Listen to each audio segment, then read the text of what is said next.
And welcome everybody. New Search Live. I do that every fucking time I record now because it's so long between recordings. It's from pillar to post. And as you can see by the screen, we have the one, the only, Daddy Cool himself, AC. Say what's up, man. What's up? It's good to be back with you, bro. It's been a long time. Yeah, I gotta tell you, I loved listening to that link you sent me today with y'all's post show.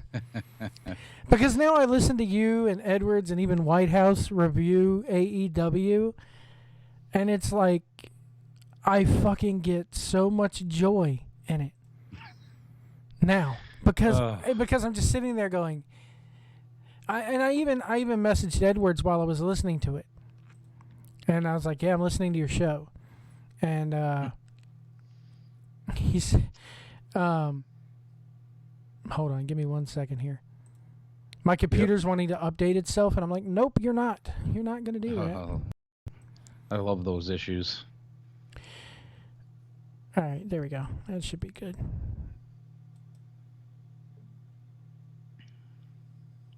Okay. Anyway,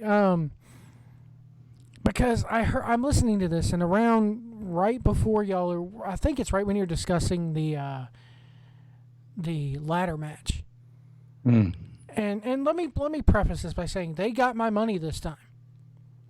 Ah. They got my money. That's why I posted That's why I posted that cryptic thing on Facebook and Twitter of, you get my money this time, but if it sucks, I'm going to go to the high seas again to find you like I have been doing. Yeah. And they got my money. Do that too. And, you know, fuck you to Comcast for this deal, which I guess this is how Comcast and all the other pay-per-view companies make their money. $49.99 on Bleacher Report Live, which I had issues with it too, logging into the thing. Mm-hmm. It wasn't telling me that I didn't order it. It just, my smart TV would not load the app. That's how bogged down they were. But I actually had that issue too, and I luckily I have a backup plan, so I got a Chromecast. I have a Roku TV, but I have a Chromecast plugged in, mainly because New Japan World, I need a Chromecast. You can't use it on the Roku, so it's there for that, which I haven't used in a while. So I actually linked in off my phone, and I think that's where but I was having issues logging in from the Roku TV too. Oh man! But anyway, I heard y'all listening, and it's $49.99 on the BR Live app. It's $59.99 if I went to the cable provider. So yeah, that's why I went BR this time myself. I noticed that they had $10. So they got my HD money or whatever. They got my money, and they won't be getting it again. They won't be getting it again. Cause I mean, I gotta be honest, man. Like, if you had told me a year ago that I'd be where I'm at right now with AEW, I wouldn't have believed it. Well, here it is, man. I mean, I believe it was like back in, when did we last do a podcast? I could look at my Skype phone and see. I want to say it was the last time I did one with Edwards back in August, and then I think it was like we did that one that I couldn't recover. Yeah. But I think, yeah, we did the one with me, you, Whitehouse, and Jeff. Yeah. And y'all were bad. Y'all were trashing it then. Yeah. I mean, I've been down on it for a while. More up and down, but the last 3 or 4 months I've been pretty down on it. And what kills me is I find myself the only wrestling show, and this is going to sound weird because I hate what they're doing. It's like a train wreck. You can't look away. You don't want to watch it. You know something bad's going to happen, but you can't look away. Because the only show that I watch during the week from start to finish live, if I can, is Dynamite. And there's another pun. They call the show Dynamite, yet they can't blow up their own ring. You know, it's hilarious. I didn't consider that until this morning. And I'm like, their fucking show's called Dynamite. The memes. You know what I mean? It the like memes. A fake Dynamite stick or something. The coolest meme I seen, or I have seen, one of the funniest ones is there. It's the wide shot, so you're looking at the stage, and the sparklers are going off, and Kingston's covering Moxley, and on the stage is the Poison logo hanging down, and they Photoshop Poison playing. I saw that. And I saw that, and then I was telling my I was telling the missus this afternoon. I showed her. She goes, "Why didn't they do Kiss instead of Poison? Really? The Kiss would have been 10 times funnier." Right. I mean, let me ask you: do you buy Khan's explanation to this? Well, let me see. Let me tell you here. Let me see. You had the plans drawn in crayon. I consider myself a nerd, but he's a fucking geek. Yeah. He makes me want to smack him. Every time I see that snippling little look on his face, like, hey, my daddy pays me to run a soccer team, and I'm a stat nerd on a damn football team, and I use my daddy's money to play promoter. I've said this since the fucking beginning. Yeah, you called it, man. I can't go back on it now. I had high hopes. I really did. I was begging for them to be perfect. And if you remember the whole thing, but it's not getting better. It's getting worse. I was begging for him to prove me wrong, and he proved me right. Right. Well, that's true. You didn't think it was going to go well, but you also were like, I hope I'm wrong about this. Yeah.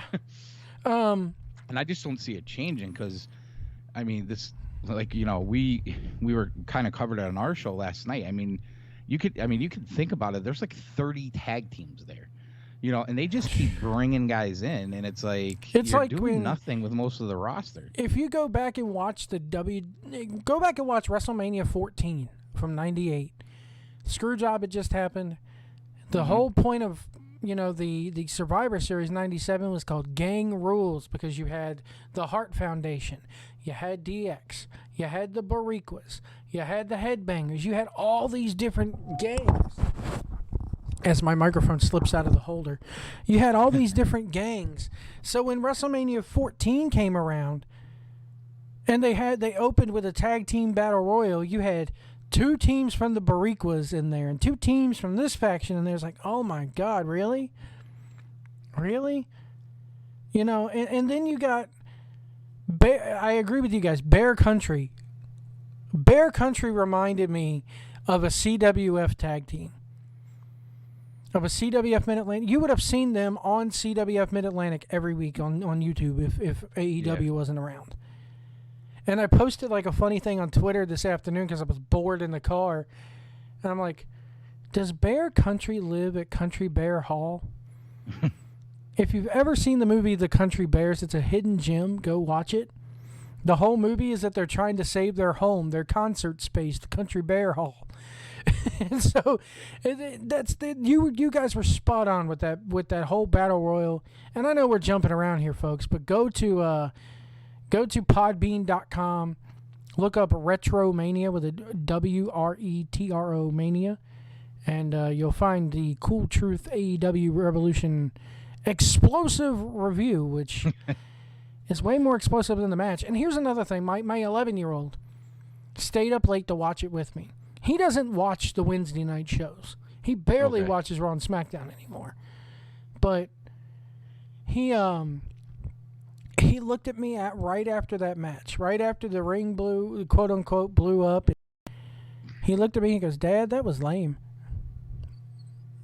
11-year-old. I mean, there's not much defense for it.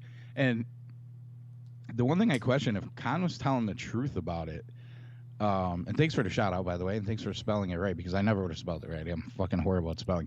But anyway, if Khan is being truthful about this, and this was Kenny's plan to have a dud of a exploding ring, and what else do you want me to do? I can't blow my guys up, blah, blah, blah. I mean, what is the more logical solution to be, I'm not saying I'd like this, but at least it would explain it, where it was a comedy act where here's how when it went off, Omega, Callis, the Good Brothers, they're laughing at, Eddie and Mox and the announcers or whatever. Here's at how least then it still would have been a dud, but at least it would have explained it. Here's how I would have done it, okay? And I know what people are going to say when I give this example, is that yes, it worked out for the hero in the end. But they said, "Oh, he drew it out in crayon." Well, then go the Home Alone route instead of sending Alex Marvez or whatever his name is workshop where he's banging on the thing like freaking Mad Dog Vachon in the AWA. You can do that for one. They should have announced this match 3 weeks before they did, first of all. But no, we had to have the whole deal of him going over to Impact and plugging that, which is completely fucking useless right now. Well, and you had Moxley in New Japan. Yeah, but, and they should have took that title off of him, by the way. I was kind of shocked they didn't. But anyway, you have, okay, he drew it in crayon. How not showing a video package of him actually building this thing, like Kevin McAllister setting up the traps in Home Alone? And you even play the Trans-Siberian Orchestra dun, dun, dun, dun, dun, dun, dun, dun, dun, dun, dun, in the background as he's hammering this in, and he looks at Don Callis and gives the thumbs up like, yeah, we're ready. And then you go into it, and yeah, everything starts working, but in the end, it's a dud. And at the end of Home Alone, it is a dud because they catch the little motherfucker, and then the old man with the shovel comes along and bangs him, which is freaking Kingston, saves Kevin McAllister at the end of the movie. You can have something like that. And if you're going to do the ring blowing up thing, how many times has WWE done that ring collapse with Big Show and Lesnar? A bunch of times. I agree, man. More smoke and collapse the ring, and you're good. Yeah. I mean, you would have gotten away with it. And maybe a couple more loud bangs, whatever. Shoot off some pyros while you're doing it. I mean, you got him there. The missus is sitting there watching it with me, and she's like, really? That's it? She's not a wrestling fan. She'll watch it if it's on the TV because she knows I like it. Right. But she goes, that's it? And she goes, she looked at me today because we were listening to your podcast on the way home from Raleigh. And she goes, what is it supposed to look like? Because she knows one of these, she's heard me talk about the Onita Funk match. And I watched that today, and it was fucking amazing. There's a point in that match where I think it's the first explosion. He whips Onita in. Onita, they do the big explosion. And I don't know if this was a gimmick deal or if it was real, but if you look, Onita's got a powder burn on one of his shoulders. They could have done that. I'm not saying, what do you want to do, blow guys up? No, put a little black shoe polish on the fucking barbed wire. Paint the barbed wire black. Put a little shoe polish on there. You whip them into it. Ow, you sell it. You move your hand to smear the shoe polish, and it looks like a powder burn from the damn explosion. Yeah, it's not a bad. I mean, they went the blood route for the most part. You could have done the damn powder. You could have done the powder burn thing too.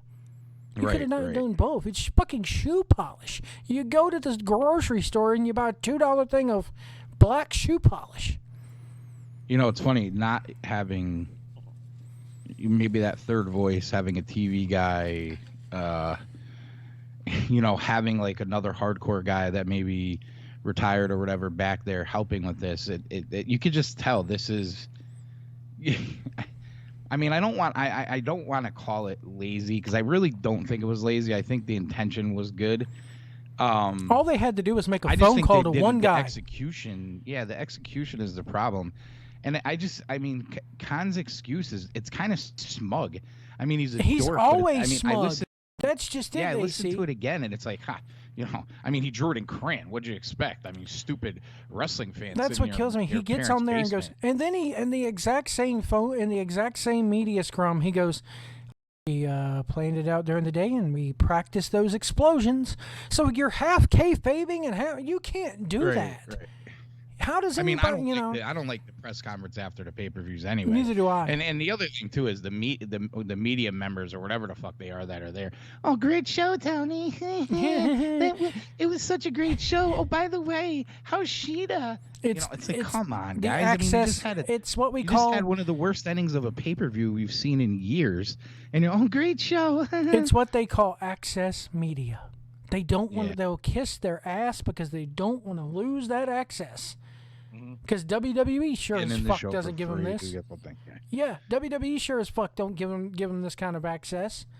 I wouldn't last 5 minutes because I would keep it real. I'd be like, dude, you just had how many people spend $50 and they're gonna be pissed off. You know that. And part of me wants to give them the benefit of the doubt because How many times have you gotten a pack of fireworks on 4th of July for your kid and you got that one dud in there? Mm-hmm. You know? It happens. But this is when I fall back on the wrestlers, and me and the missus were talking about these wrestlers are trained to go with the plan. Every fucking minute of every fucking move of every fucking match is planned out so far ahead of time that they have no improvisational skills whatsoever anymore in the wrestling business. Nope, they don't. So they really don't. I mean, we've been in other episodes. It's funny you bring that up because we've been talking about that on the show as the weeks go on. How you have these run-ins and half the guys don't know what to do and they're standing around doing nothing like there's no plan. And we've been seeing this and we've been calling it out for weeks, and it's kind of like a microcosm of everything that's going on. It's been going on for years though, man. It's been going on. And Cornette, I know people, you bring up Cornette, blah, blah, blah, blah. He's right. If you listen to him, he's fucking right, and 9 times out of 10. I got somebody, Edward sent me a clip today. I haven't listened to the whole thing yet, and I'm like... Is he going off on the match? I haven't listened to it yet. Yeah, it has to do with the match, and I guess there's a clip in there where he actually called it like 2 weeks ago that it was going to be... He did. What it was. He did. Now, I was impressed with all the way up until the final end of the match. Was fucking amazing. I liked it. I liked a Kenny Omega match. For once in my life, I gotta say, this is fucking good. Kenny Omega was good in this match. Kenny Omega, ever since he won the AEW title, has been good. I'm enjoying heel Kenny Omega. I'm enjoying booing heel Kenny Omega. What I do not like is babyface John Moxley. And because he still does that thing where he throws his arm back, like the I don't care swagger, the same shit with the Shield, and I don't like it. Never have, never will. I don't like his character. I don't even like his work.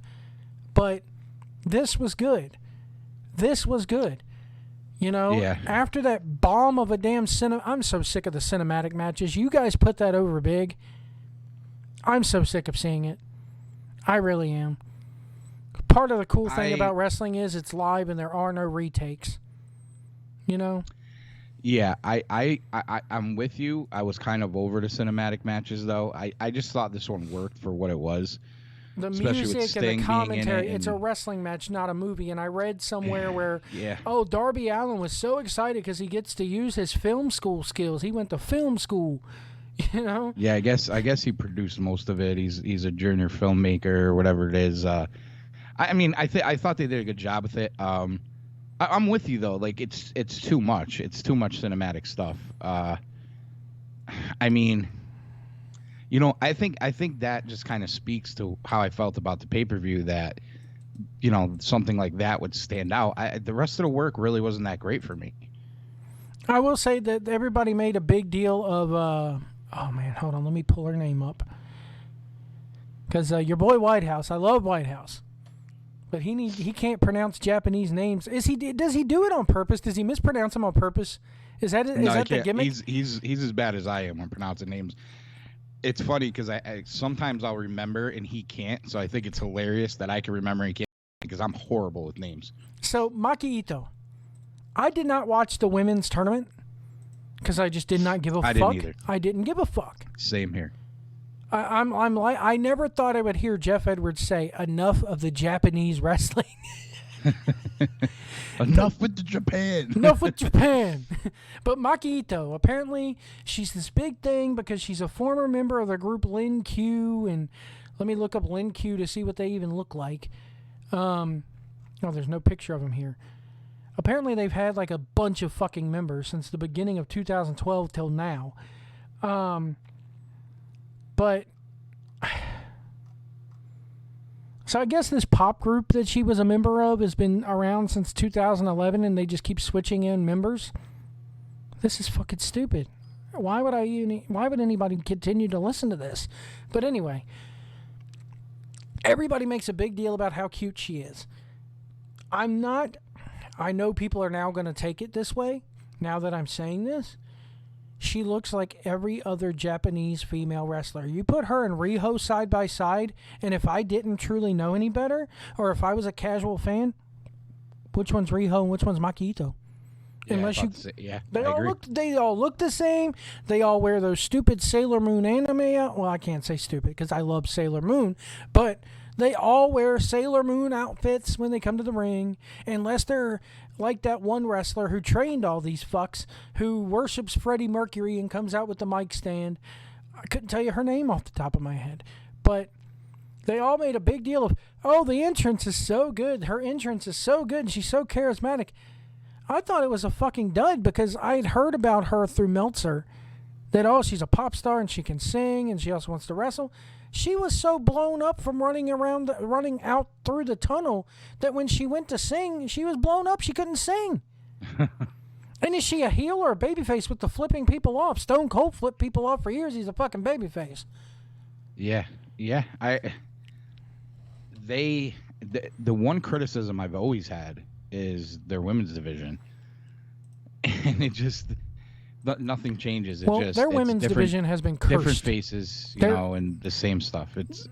Their women's division has been cursed because when they first did that big press conference down there in Las Vegas, and they had Britt Baker squaring off with Kylie Ray or whatever, Smiley right. Kylie, and then Kylie Ray left for now we know is probably mental reasons.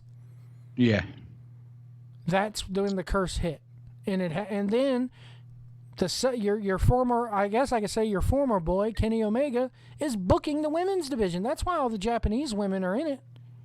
Yeah. It's him. That is the reason. I mean, I've been on him for this for a while.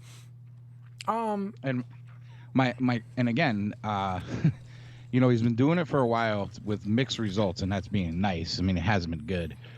How is nobody there saying, listen, we got to do something different? Well, here's the reason why. Because they don't want to piss Tony Khan off. The same reason why nobody wants to piss Vince McMahon off. Well, I'm almost saying, why isn't Tony Khan saying it? I mean, does he really think? Yes, he does. He's a fucking when he watches mark, this show, he thinks everything on it's good. Yes. I mean, how though? How? Because he's trained that way. Like all these other fucking 900,000 that they get to watch. Like I said before, the Young Bucks could go out in the middle of the fucking ring and kill puppies, and people would cheer them.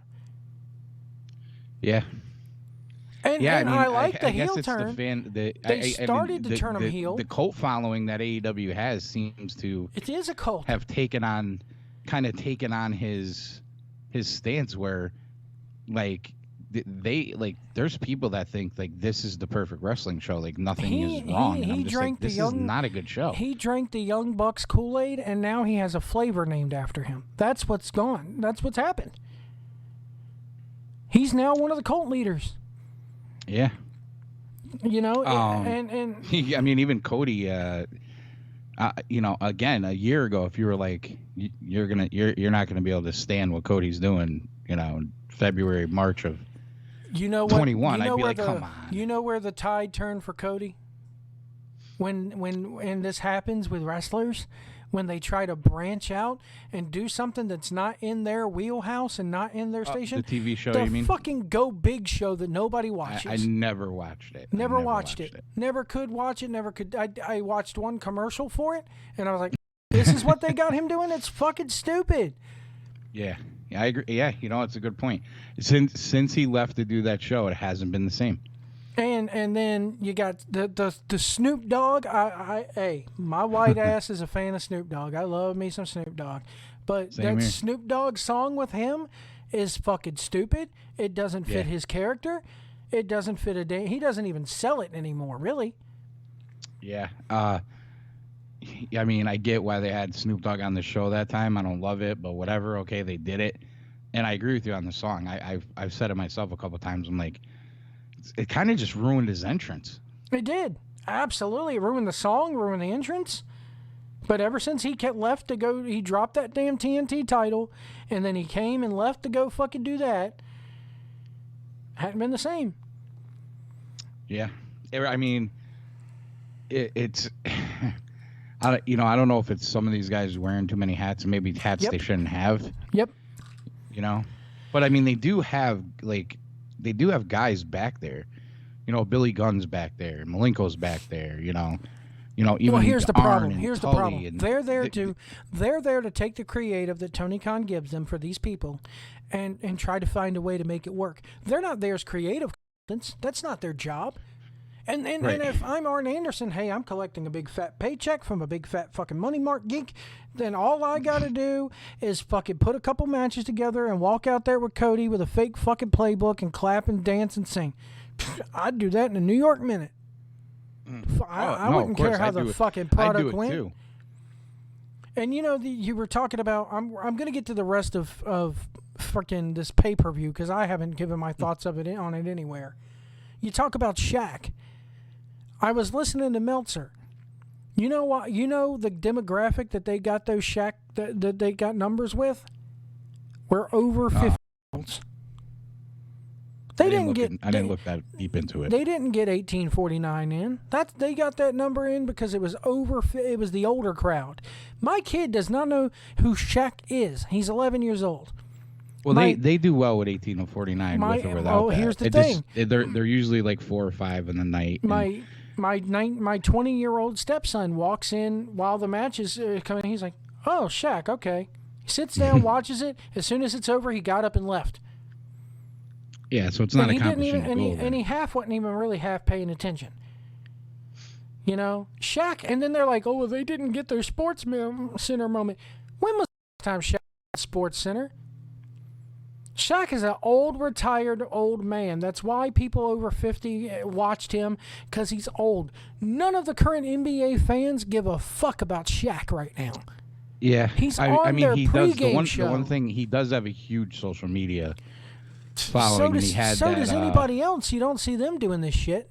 Right. He has the reality show, this and that, and I think that's why it was him, as opposed to maybe another or another basketball player or whatever.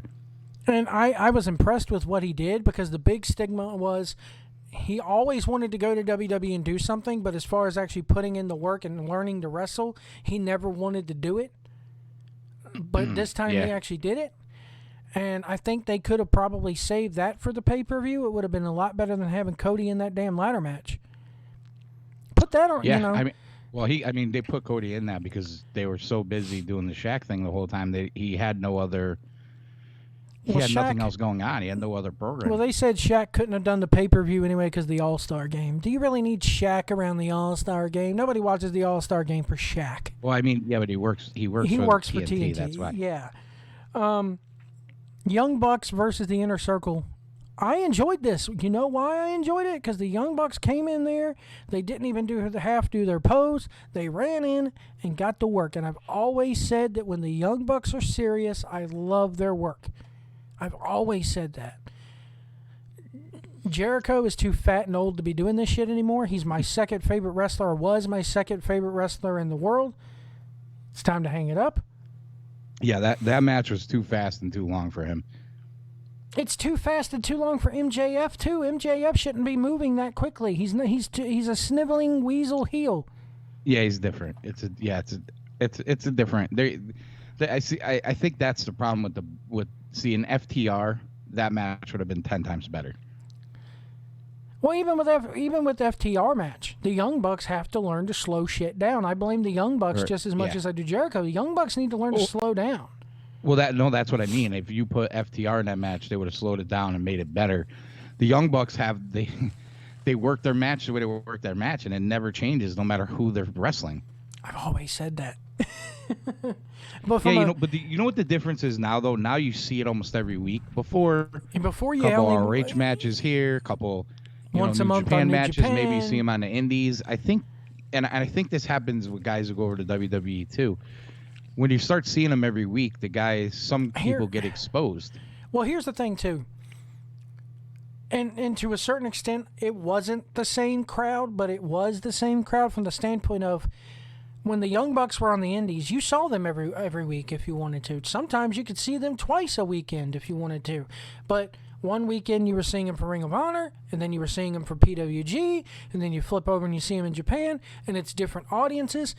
Mm-hmm. I got to be honest with you, as much as I miss the noise and the reaction, I don't miss having fans one bit. I don't. That's one. These shows that they like Ring of Honor and New Japan are doing in like warehouses and shit, I can't do it. When you can hear a pin drop, I don't know what it is. I love it. I can't get into it. Because you don't have the stupid soccer White House chants. loves it too. I think it's just the person, You don't have the stupid soccer chants. You don't have the rah, rah, rah, rah, rah. And you get that Wednesday, and get this, it's the fucking wrestlers doing it, not the marks. Again, who's the marks, people? I love the Japan. Somebody goes, "Why are you a self-hating fan?" And I said, I'm not a self-hating fan. If every crowd was like a Japanese crowd, I'd love it. You don't see the Japanese crowds get out there and chant, "Kenny, Kenny," but you don't see the Japanese crowds going, "Oh, Kenny Omega," and waving flags and beach balls and showing their ass and their tits and all this to the crowd. No. Don't like it. The Japanese, the Japanese fans react to what's happening. Yep. Solely. Like, the British fans who you love so much, I mean, they're just, it's a fucking soccer match every time. Yeah. I don't mind either one. I really don't care. It doesn't bother me, but I can see how you could drive you crazy if they're fucking singing nursery rhymes the whole show. Nursery rhymes. I mean, come on, it's pretty close. It is. It exactly is, and it ain't Andrew Dice Clay nursery rhymes. It's fucking... that would be hilarious. That would be good. Oh. Hey, what's in the bowl, bitch? Oh. So I'm eating her ass. So I got my tongue in this chick's ass, huh? I love Dice. I went down an Andrew Dice Clay rabbit hole a couple weeks ago, late out of Saturday. Oh, man. I started quoting him in front of my kids the other day. Edwards, and we've been texting each other about Andrew Dice Clay for a fucking month now. Oh, now I got to start. Hilarious. Now I got to start. Yeah, it's great. It's so funny. I mean, I started, Peter, pumpkin eater, had a wife, loved to beat her. Smacked her twice upside her head, fucked her ass, and went to bed. Oh, I started quoting them around my 19-year-old kid the other day, and I'm just like, yeah, I better stop. Right. But it's a different world today. Little boy Blue, he needed the money. Oh, but getting back to the whole Young Bucks thing. This is another thing. They Excalibur, Meltzer driver. What's a Meltzer? I'm not a fan. 90%. Their job should be to attract new fans, not keep. You will not cater to the 900,000 that are going to watch you as long as you're there. Yeah, I think that's exactly what they do. And this crap of, WWE's moving away, so that's going to open up a whole new audience. No, that's 600, 700,000 that watch WWE are 50 years and older who don't want to watch AEW because they think it's fucking stupid. What do you mean? NXT's going off of? Yeah, they're moving to Tuesdays. I didn't know that. Yeah, the NHL is coming in. NBC Sports Network shutting down. So because of contracts and everything with NASCAR and everything else, right, they're having to fill it. Now, why they can't put the fucky on the Sci-Fi Channel, because they own that too, is beyond me. But apparently they think it's going to draw better on USA. Look, it's fucking hockey. People will follow it no matter what network you put it on. So yeah, hockey fans will find hockey anywhere. Yeah, I love hockey, and I'll watch it if you put it on the cooking channel. Right. But why they couldn't leave NXT alone, and the reason why they moved NXT over to Tuesdays is sponsor money. They're going to make more sponsor money on USA than they would on Sci-Fi. Bottom line, So right. What are you going to do? Bump a company that put a company on Sci-Fi like the NHL that brings in 1 million viewers per game, just about, or were you going to keep NXT? So NXT is going to be moving to Tuesdays. The Tuesday after WrestleMania. There's a rumor going around that their takeover event before WrestleMania is going to be 2 nights this year. The Tuesday night one is going to be, or the Wednesday night one will be on USA, and then Thursday night they're going to do part 2 on the WWE Network, which will probably be moved over to Peacock. So they're going to do 2 nights of takeover. Yep. Boy, they're going to have a lot of shows that week, huh? Yeah. Well, don't they always? Yeah. I mean, I prefer the 2 nights as opposed to a 7-hour marathon. So. Well, we got a 7-hour marathon with Tony Khan. because he's used to marking out at his daddy used to take him to the ROH shows in Jersey where fucking Gabe Sapolsky would run 8-hour shows, and that was the norm. You know. I'll tell you the last full TV taping I went to for Ring of Honor, by the second or third actual taping, where you got the idea they're taping like a third week in a row. Yeah. I literally was bored to tears. I couldn't cheer for the same guys anymore. You know what I mean? Like, I just. Taven, I love you, buddy, but brutal. it's time to go home.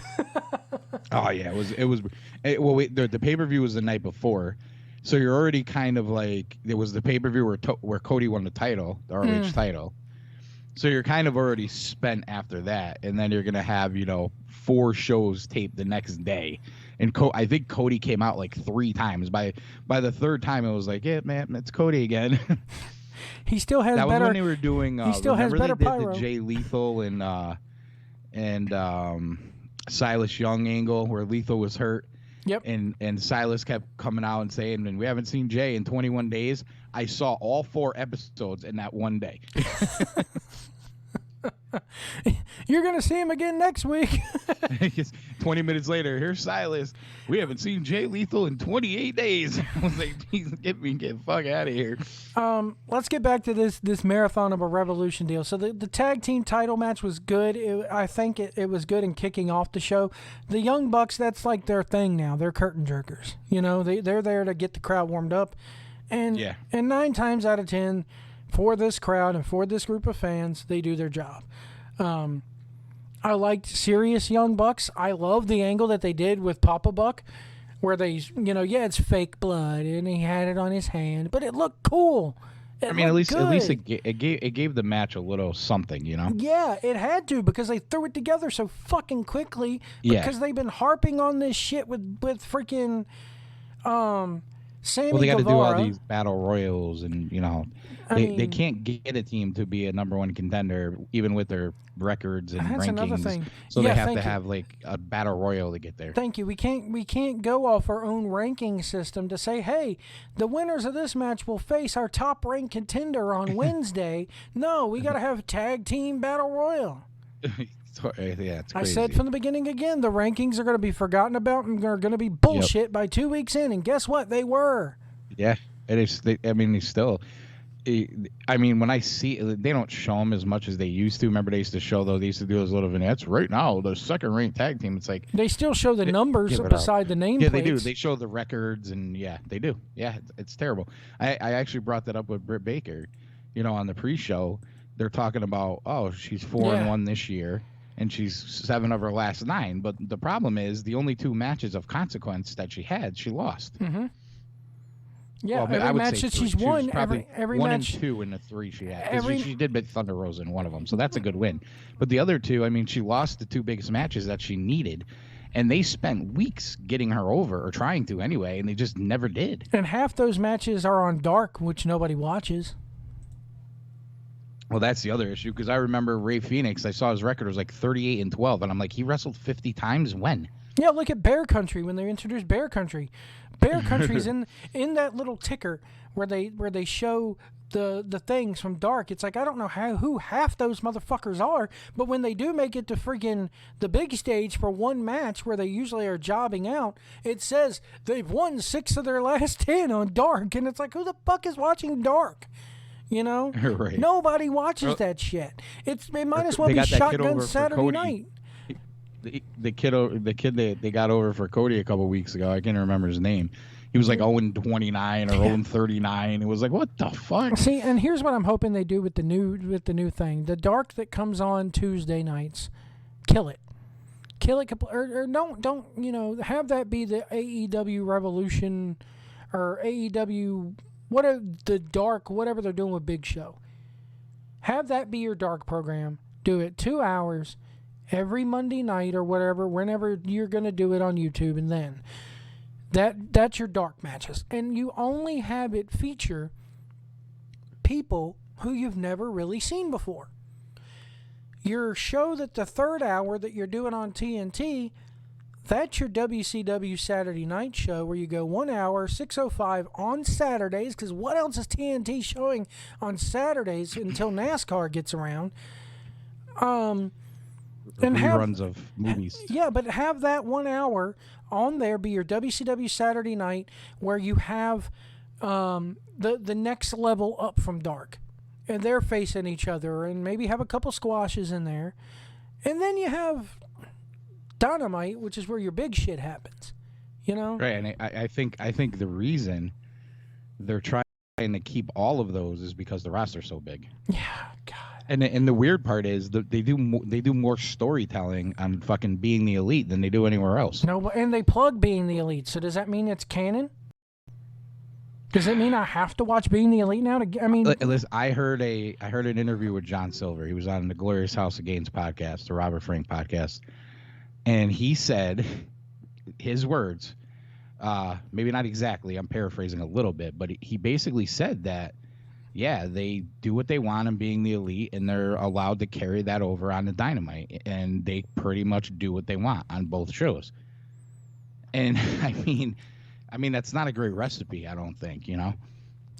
What are you getting, 200,000 on a good week for Being the Elite, and you're getting 900, $1 million for Dynamite. Wouldn't you want the good stuff to be on Dynamite? I mean, unless you say, hey, we'll have more on this match next, or here's what you could do. I wouldn't do it on Being the Elite. I would do it on that Dark show or that Saturday night show. Remember how WCW used to go off the air with, we're going to keep the cameras rolling. These guys are still brawling. Tune in on Saturday night to see what happens next. Do that. Right, exactly. And I'm not saying do it every week. Well, when I liked Being the Elite, it was basically they were following the Bullet Club guys, the Elite guys, and they had that's the issue a couple with you guys. of other faces like Flip, who were who was hanging with them at the time, who maybe wasn't a Bullet Club guy but was getting close, and it was really just about them, kind of behind the scenes about them. That show now is the whole damn AEW fucking rosters on that show. Here's the problem I had with Being the Elite even then, and why I didn't watch it then. It's, hey, we're traveling to the airport again. This time it's the Atlanta airport. We're going back to Japan. We're at Cracker Barrel. Hi, we're going to Japan, but first we got a layover in Atlanta here at the Atlanta airport, so that you know what that means. We're going to Cracker Barrel. And then they get over to Japan. It's like, hi, we're here at the Japanese airport, or hi, we're in our Uber on the way from the Japanese airport to the hotel. But you know what that means. We get to stop at Fridays near the Tokyo Dome. I mean, come on. Yeah. Come on. It was so stupid. Well, they were selling sponsorships. It was clear. Yeah, and now it's like, okay, we're going to check in on Alex Silver, who's playing beer pong to win a fake championship. I mean, come on. I've never liked that. I like when the Young Bucks and Omega are serious. I hate the haha shit. Yeah. The women's... Yeah, I mean, the dorky video game thing just doesn't work for me. The Jurassic Express, the Casino Battle Royal, why does it have to be a Casino Battle Royal? Why does every Battle Royal have to be a Casino Battle Royal? Yeah, that should only be in Vegas, right? And you know what I heard about that the only place that really makes sense. You know what I heard about the casino app that they have? I've heard that it sucks. They have one card table that has all in on it, or double or nothing on it, and none of the slot machines or anything else is AEW themed. Wait, they actually have a... Yeah, it's app? You haven't seen them plug this? It's a casino app where you can go in there and play casino games for free. Where are they plugging it? They're plugging it all over the pay-per-view and all over the go-home edition of Dynamite. You didn't see it? I to be honest with you, no. I didn't. I'm not even kidding. You need to go back and watch because it's there. I'm not locked, bro. I watch it. I got to be honest. I'm not locked in like I used to be. Jeez, man. But they had this when casino... commercials and shit, and they start plugging like scan the fucking TV, picture in picture. I'm on my fucking phone, dude. Like I don't watch the picture in picture either. I either fast forward it or I click over and play video games, and then I think, oh, okay, that's about 3 minutes. Time to click back over. I don't watch that picture in picture shit. And the only reason why they ever even had it in the first place is because there's only so much commercial time that you can have in the UK. So in order to fulfill their commitment to the UK, that picture-in-picture stuff has live commentary running over it. And the UK gets that full screened, and they get that with commentary. So it makes. I mean, I guess it makes a little more sense. It doesn't do a lot for me. I will. There have been a couple times though, like they've done stuff like during picture in picture where I'm like, why are they doing that now? Like, shouldn't that be like when it's full screen and we could really see what's going on? And those are the few times I've paid attention. They don't do it often, but I'm just not as locked in. Like, I watch enough to know what's going on. I get into it. Some of the things I get into. So when I was marking the fuck out for Jungle Boy. I mean, I said on our show. I you know what I mean. That was going to be my next point. Is that I don't like the stupid songs. I don't like the Jungle Boy. Come on, dude. You're going to really pick a song? They're not even doing it yet. They need to do it. I love it. Well, the problem is they don't have enough people in the building to where you can't tell that they're doing it. But the wrestler, I mean, they were doing it. If you listen closely, they were doing it. They couldn't half fucking do it in tune with each other. You know? Oh, yeah, the ones around the ring? No, everybody. Even the little 1,000 marks that they had sitting there in the lower bowl of the arena, they were singing it, but they were just doing a really bad job of singing it. And of all the songs, and that shows you right there that Tony Khan is nothing but a fucking mark. Oh, I'll purchase this song in perpetuity, which means now they don't have to scrub out the music or anything like WWE has to. So whenever you see that footage or whenever you see that entrance, it's going to play that song. But I'll do it just because it gives the fans something to fucking sing. It adds nothing to his character. I want nothing more for him to go away from this Jungle Boy shit. That's why I laugh every time fucking JR calls him Jack Perry. I love it because it pisses everybody off. Well, it's good that they use his name. It's funny that they did it now. Like, I would have thought they would have done it when they were ready to put him on a singles run. I could almost see him leaving the group, and then the little idiot midget Marco Stunt and Luchasaurus will keep the song. Yeah, I can see that happening too. Let me ask you a question here. Now, both of these songs I'm going to give you, they're older songs, so I know that the vast majority of kids or people watching this are going to go, Joe, you're so out of touch. Ugh. Which would you rather have? That or Welcome to the Jungle, we got fun and games? I would have had them purchase Welcome to the Jungle in perpetuity. You got the fucking money to do it, you money marking motherfucker. You know what? I don't hate it. I really don't. I think the other thing is kind of catchy and blah blah blah. But you say you don't you say you don't like the crowd singing nursery rhymes, but that's a nursery rhyme. Oh no. Don't get me wrong. I see that it doesn't really bother me. It's just funny that they do it, and sometimes I don't. I think it's funny that it bothers you. You know what I mean? Like, It really doesn't. Like, I like crowd reaction. I mean, I get it. Sometimes it is over the top. Like, some of those, crowds, it's just like, it's too much. Like, I get it. But, like, singing the songs and stuff, it really doesn't bother me.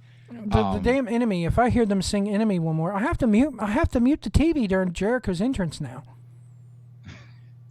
The Jericho thing, it's, like, weird it's because fucking stupid. Whenever they do anything... He's supposed to be a heel. Right. Whenever they do anything else that would make him like a baby, he shuts that shit down. But he likes that they sing that song. Yeah, because it gets his band over. That nobody that the fucking their last album fucking didn't get released. It escaped. Didn't even go platinum. Didn't even go silver. Went aluminum. I mean, really? Come on. Aluminum. Cardboard.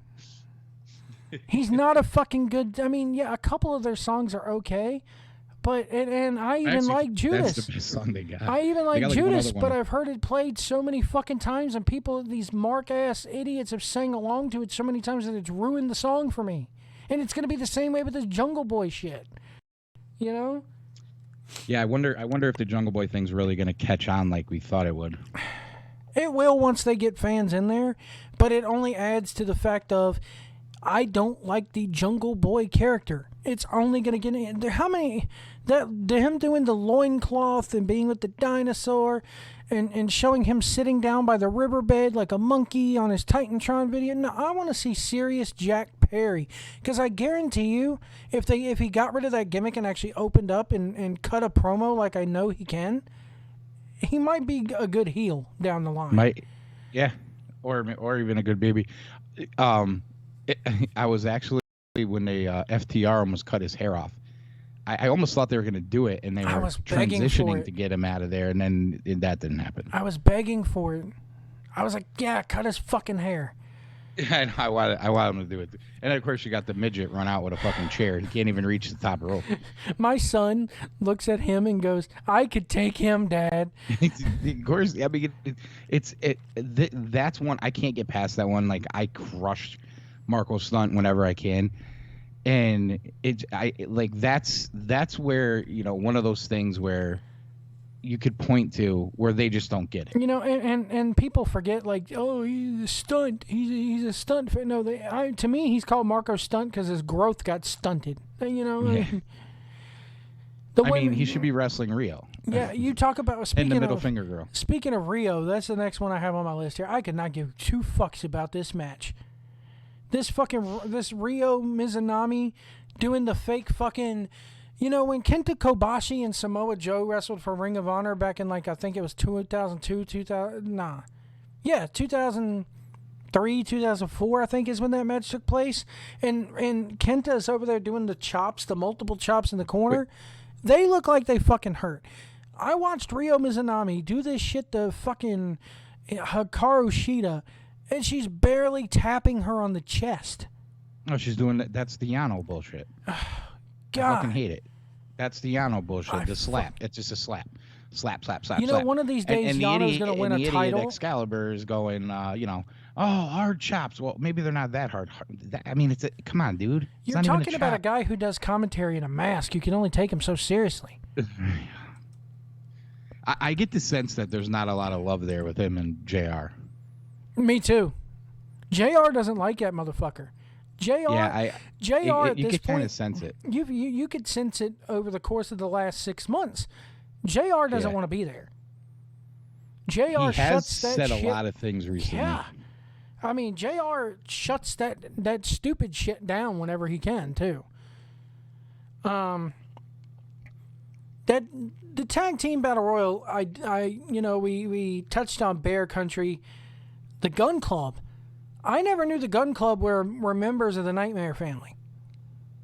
Yeah, What is the Nightmare family?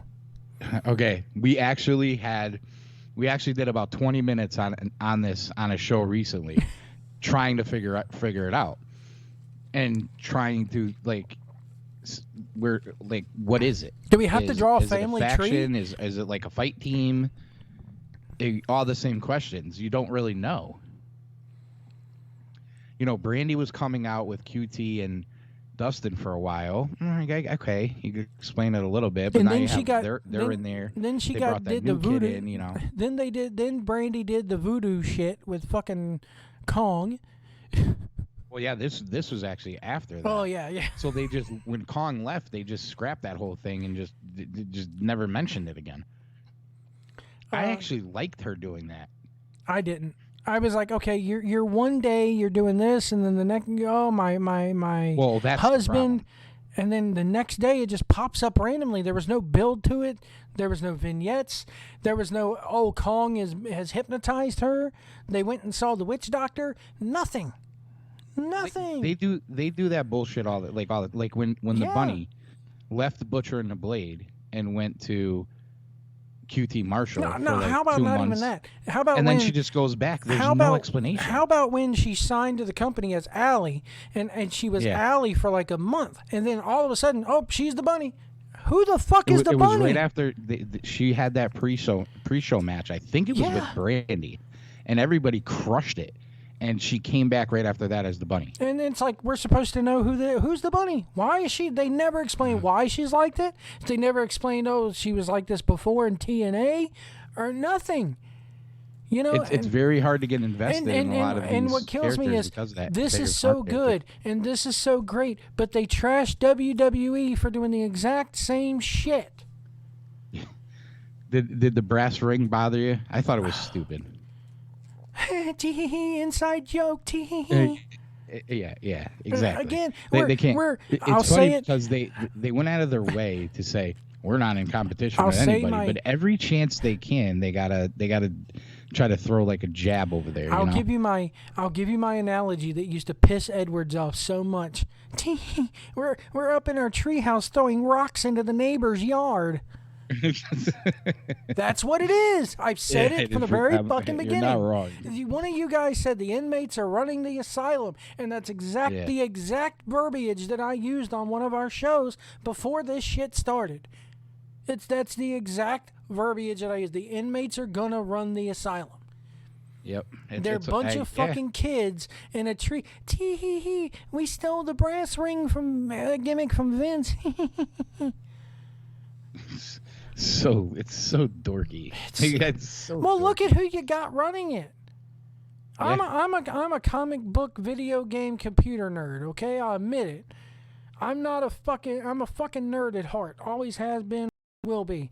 But there's a difference, in my opinion, between a nerd and a geek. And Tony Khan, stupid little fucking fucking Men's Warehouse suits and his fucking black geeky looking glasses on his black geeky look. He's the only thing that's missing from him is buck teeth and a fucking pocket protector.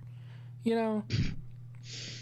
God, he pisses me off. He's got that stupid smirk on his face all the time. It's Everybody like, gather around. Show I'm me so sick of Tony Khan. It's come not even on, we funny. just did a show. Everybody gather around. Tell me what a good job I did. Because I'm not a 70-year-old man who's been doing this for 50 years. My dad used to take me to. I was only sitting in the front row 20 years ago. So come on, everybody. I'm in touch. Unlike that other old man. You know, and it's half the roster after the shows are out getting cocked with John Moxley. You know, the other half are with Khan and the Young Bucks and Kenny drinking fucking milk and eating cookies. What and if shit. What if at the end of it all, like if they ever go out of business and their last episode is like a Scooby-Doo episode where Khan pulls off the fucking mask and Old Man Smithers, you know? And then it goes back to reality, and it's actually Vince in bed having a dream. I think they're in like a sweet spot where they're probably okay. Oh yeah. You know, to just kind of ride it out. You know, and Khan's gonna keep throwing money into it. Money marks. It's a toy. It's not his money. It's his daddy's money. That's what people don't realize. Yeah. Tony Khan has never had to work. It's always easy to spend other people's money. Tony Khan has never had to work a day in his life. Tony Khan doesn't work. He doesn't have a fucking 9-to-5er. Never has. Oh come on! He runs a soccer team. He runs his daddy's soccer team. Right. He runs he's a statistician team. for his daddy's football team. Yeah. His daddy is the one that made his empire selling car parts for a living. This little snot-nosed little motherfucker ain't had to work a day in his life. Yeah. If you ask his ass for a screwdriver, he's going to look at you and say, oh, man, I don't have any vodka around here. I'm sorry. We don't carry that. I have the OJ. I have the OJ, but not the vodka. Not the vodka. And even then, it's not the regular OJ. It's that Donald Duck shit that you get at the dollar store. It's organic. You got the organic OJ. The Simply Orange that is fucking made Fifi brung to him. You know, I mean, he's never probably had to go grocery shopping for himself. Yeah, well, they probably squeezed the orange juice. He reminds me of Prince Harry. He's now Prince Harry. He's God, don't get me going. Oh man, I watched that interview and I'm just like, Pierce Morgan now has been canceled. Pierce Morgan's now been canceled. He says he's leaving Good Morning Britain, which he walked off the set. I didn't see him walk off. Is that on YouTube? Yeah. I actually saw it on a Fox News program tonight. See, I don't watch that shit. Was it on? I don't watch Fox News. Oh, you know who showed it? Greg Kelly on Newsmax showed it, and I happened to catch it. And yeah, one of the guys was like giving him a hard time, saying that what's her face, Markle is Markle, right? Yeah, Meghan Markle. Yeah. So apparently he used to have a lot of access to her, and she like cut him off. And the guy was basically accusing Pierce of he saying this about her because she cut him off. And he was basically like, I'm not listening to the shit, and walked off the set. And apparently it's been going on forever since that interview aired. For like, if you go to Good Morning Britain's YouTube page, they may have taken it all down. But for the last 2 days now, it's been him going jab for jab with everybody. And of course, everybody they have on there is people of color who are going to fucking say this is racist and everything like that. No, you left the royal family because you couldn't take your car and go shopping. That's the reason why you left. That's the real, you know. And Prince Harry left because he finally found a piece of pussy that was nice and tight. Come on. Come on. This shit of, I didn't want to happen. What happened to my mother happened to us. Dude, you can squash that in the fucking butt. Go out there and punch a fucking photographer. You're not going to get in trouble for it. You're a fucking royal. Well, didn't they air their fucking wedding around the world? Well, all the royals do that. But the thing is, in the Oprah video, in the Oprah interview, they said that they were actually married. I refused to watch it. I watched it. I watched it on the CBS app. I didn't watch it live. The last thing where I'm at right now is I cannot listen to fucking millionaires and billionaires cry about all this bullshit anymore. Yeah, I just can't. Like Tony Khan. Let's go back to Tony Khan. I can't blow people up in my ring. Then don't advertise that you're going to blow people up in your ring. Or at least have a plan that simulate it. It kills me, man. You have these rich motherfuckers on there preaching about equality, yet they never had to work a day in their fucking life for anything. Yeah, they're so far removed. They had her dad of what daily life is. They just don't get it. And so many people take these people's fucking word as gospel. Like, I could care less. Shut the fuck up. They had her dad on Good Morning Britain morning, and her dad is like, I keep doing shit in the press because she never calls me. So until she calls me and wants to patch up everything, I'm going to do an interview a month. Whatever. Actually, I shouldn't even say shut the fuck up. Say whatever you want. I'm just not going to pay attention. Honestly, what they say and do, and I'm not just the fucking Gino Carano thing with the Mandalorian pissed me off. Thing that's what turned the tide for me. See, I have Gina's back because she decided to say she didn't run from anything she did because she wasn't in the wrong. And the thing is, she found other work, and I'm happy for her for that. And these most of these millionaires and billionaires on TV, athletes, everything else, listen, I believe it's a free country. Say whatever the fuck you want. I'm just not going to listen to it anymore. I don't care. Cry about whatever you want. You have no idea what we go through on a daily life. We don't understand your lifestyle. You don't understand ours. But see, here's the difference: is we understand that. They don't. They think they speak for us. You don't fucking speak for me. You'll never speak for me. This whole thing of, I'm a, what do they call it? Influencer. Motherfucker, you don't influence me. If anything, you influence me the opposite way because I don't want to be like you ever. Yeah. Anytime I see one of these wrestlers or any of these YouTubers on their Twitter handle where it has their name and then in their bio they have the word influencer, you've just influenced me to block you, and that's it.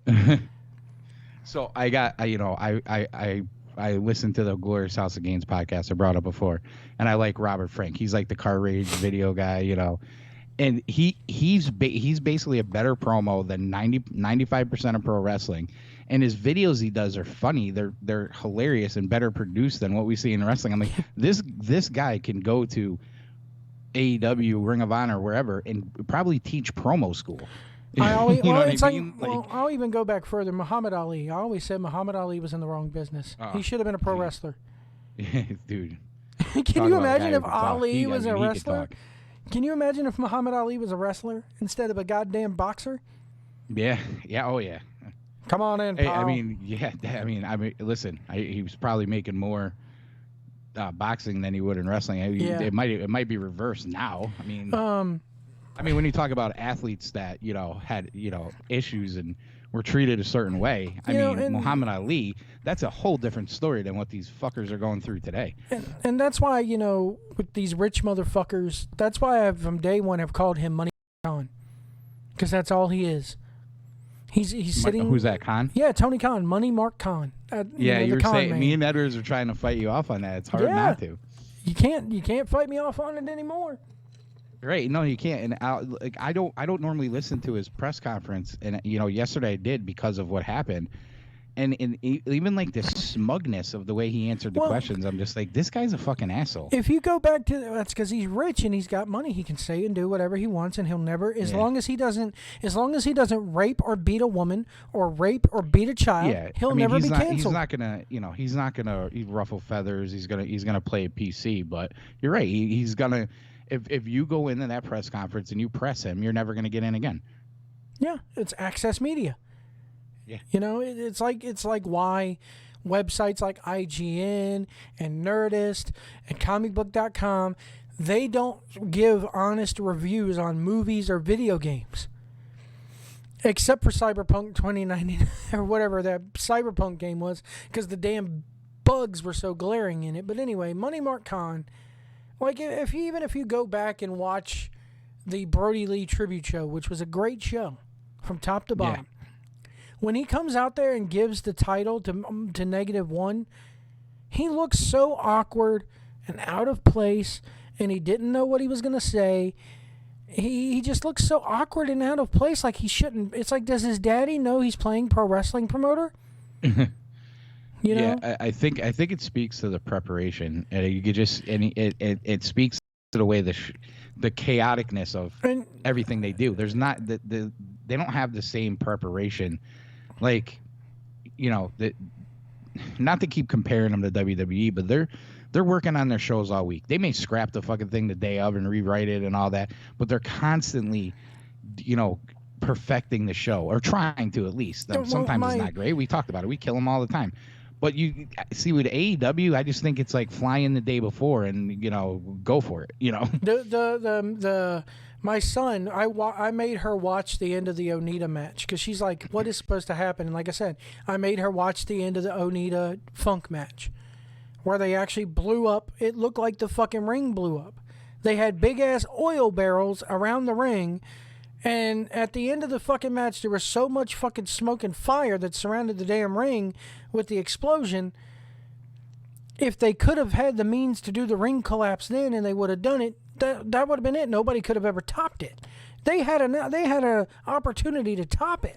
And my son goes, why didn't they do that, Dad? Because I showed him and her at the same time the end of the Onita match. So my son enjoyed it so much that he wanted to go into his room and watch the entire match.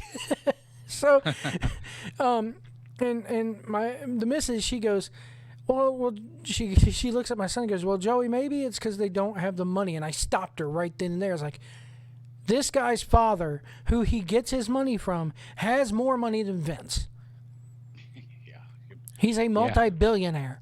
He's God. He's got more money than God. They brought Snow to fucking Jacksonville, right? Yeah, you know, they brought Snow there for well, Sting. Okay, I'll give them a pass on that, because it's a fucking bubble machine, or it's a machine that spits it out. They even show it. That's the thing. They can't even really do that, right? Because they show it coming out of the machine. Right, you see it coming out of the machine. But my point being is they you know, they have the means to do things. Yeah. They have the means to do things. And they have their own arena. They own Daly's place, don't they? Yeah. It's from what I know, it's pretty much attached to the football stadium. It is. It's an amphitheater that's attached to the thing on that compound. Well, that's why they're there every week. I mean, you know, that having all that set them up for this scenario. Yeah. You know, if they didn't have that building, they would have been in a lot of trouble, I think. Miro and Kip Sabian, that match should have been on AEW fucking last week. Dark, yeah. Because I can't stand Miro. I can't stand Kip. I can't stand Chuck Taylor. I can't stand Orange Cassidy. This was the match where I went and got my ice cream. I had high hopes when they brought Miro in, and I just don't know if it's going to happen here. When he started speaking in that same accent with the same cadence that he did in WWE, I was like, all right, that's it. It's over. Same character. What the fuck? It's the same character. Adam Page and Matt Hardy, big money match. This match, again, should have been on fucking... They would have given them something to plug for Dynamite this Wednesday. Yeah, they just... common theme here... they didn't have a lot of programs, you know, for the amount of time that they had between the two pay-per-views. You know, they really didn't have a lot there. Well, yes, Moxley and Omega, yes, Darby, Sting, and the Taz guys, and then they threw together the tag match. But other than that, I mean, yeah, they've been doing this one too, this Kip Sabian Kip Sabian Miro thing with best friends has been going on for a while. It's not that. I mean, it's a pre-show feud. I mean, nobody buys that as a pay-per-view feud. They didn't have anything else to do though. There wasn't a lot of stories going on. They have all these guys. They do nothing with them. The Adam Page Matt Hardy match. I like what Adam Page has been doing with the Dark Order. Hey, and I like his whole character ever since he left the Elite of I don't want to be grouped in on a faction. I don't really want to be grouped in with a tag team once him and Omega lost those titles. And it's like, I like that. But at the same time, after fucking Brody Lee died, I wanted them to kind of step up Adam Page and have him be that leader. I want nothing more than to see him stand in the middle of the ring and do that claw thing with the Dark Order, like the Dark Order hand signal right now. That was another thing that, maybe they'd get there, and maybe it was, maybe he was throwing people off the scent. But when I heard that John Silver interview, he basically said there's not going to be another leader. Again, he could be throwing you off the scent. Maybe you're on to something. We'll see. It's a weird faction with all the tag teams. Y'all mentioned Colt Cabana just being in there. I've said for years that Colt Cabana, I don't know if you ever remember this show or not, but do you remember Wrestling Society X? It was the failed MTV show. It was the wrestling show that was on MTV way back in like 20. Oh man, I gotta look it up. Hold on. It had people like Human Tornado was in it. I think I remember what you're talking about, but I don't recall ever watching it. Hold on, I gotta look it up now. But let me see here. They did like 10 episodes or 9 episodes. The 10th one was an exploding cage match that never aired.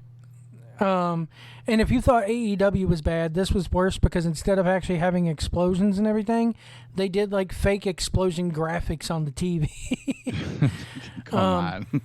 It got so bad that they moved it from a 10:30 time slot to 11 to 11:30 to 12 to 12:30 to 1 a.m. Wow. And they would have musical guests like they had Black Label Society, 3-6 Mafia, Good Charlotte, Pitbull, Newfound. Well, that was the problem. They tried to have music on music television. Can't do that. Yeah, we can't do that. Imagine that. This is back in 2007, by the way, folks. They did release it on there. Their first champion was Vampiro. Their second one was Ricky Banderas. Which I believe Ricky Banderas is Mil Muertes. El Macias, Judas Macias, I think his name was. He wrestled in Lucha Underground as Mil Muertes. Oh, okay. So, he was one. That was one of the early on one of the top guys. Yeah, he wrestles for MLW now. Apparently, he debuted in MLW in January of this year, defeating Brian Pillman Jr. I haven't seen MLW in a while. But actually, the last time I saw MLW, Cornette was doing commentary. It's one of the ones he got kicked out of. Sammy Callahan was spitting water on him and shit. And he was getting all pissed off. That sounds fun. But the reason why I bring it up is because they would do these bios where Colt Cabana was not Colt Cabana. He wrestled on Wrestling Society X. And he wrestled in a Dr. X mask, like the Destroyer, Dick Beyer. He came out wearing a ravishing Rick Rude boxing robe. He had black trunks, black knee pads, black boots, and he was Matt Classic, M-A-T-T, Classic. And he would come out and wrestle, and it was very old school circus style wrestling. It was the funniest fucking thing ever, because everybody knew it was Colt Cabana, but he was Matt Classic. Is this on YouTube? I gotta check. Oh man, it's gotta be. But anyway, like I'm saying, why can't you have Matt Classic come in and be like a heel Matt Classic and have him be the new leader of the Dark Order? Oh, I see. Yeah, I'm gonna have to check that out after. Yeah, he probably would just have to say I'm gonna do it, and they'd probably be like, okay. I mean, I think it would just have to come from him. I mean, but I see the mask, and I see what you're saying. Yeah, he had like a star on it. And he was from Maybe parts he just unknown. maybe didn't think people would get the reference. And they in the thing, Matt Classic versus Matt Sydal from Wrestling Society X, it says Matt Classic titles heavyweight champion in 1952. See, that's funny, haha. I like that. You know, that shit, because you know it's Colt Cabana. You know that is Colt Cabana. Everybody knew it was Colt Cabana. You know, but I guess they would see. I still don't even see how he fits on Dark Order. Maybe that would do it. Thank you. I never loved it. I mean, I was hoping maybe for a Colt Cabana heel turn down the road, because I've been begging for a Colt Cabana heel turn for years. You know? He's like the guy that everybody brings in, so when they go to fucking Chicago, the place goes bananas, you know? Oh, man, just don't bring him around Firehawk. Ooh. Cabana? Yeah, don't bring Cabana around. Remember what happened between him and Firehawk? No. What am I missing? Pat, King Firehawk. Yeah. You don't remember what happened with him and Colt? No, I don't. Oh, you need to ask him sometime. Oh, all right. They went. They went to some indie show. I keep thinking to his thing with DJ Hyde. Is that the booker for CZW, DJ Hyde or something? It used to be. I think he still may be. I don't know. And no, Pat went to some. He had a thing with him at an All Jersey Pro or Jersey All Pro show. Firehawk went to some wrestling. This is probably total outside baseball for you people listening to this. I'm sorry, but Firehawk went with a camera and a microphone, and he was interviewing wrestlers at some indie show. He had a table set up and everything. Colt Cabana comes by, or he gets to Colt Cabana, and Colt Cabana starts kayfabing him, ha-haing him. And Pat looked at him and goes, "Oh, so that's how it's going to be?" And Cabana looked right at him like, "Yeah, you little shit. That's how." I mean, he didn't say that, but the look on Cabana's face was, "Yeah, you little fat shit. I'm fucking kayfabing you so fucking."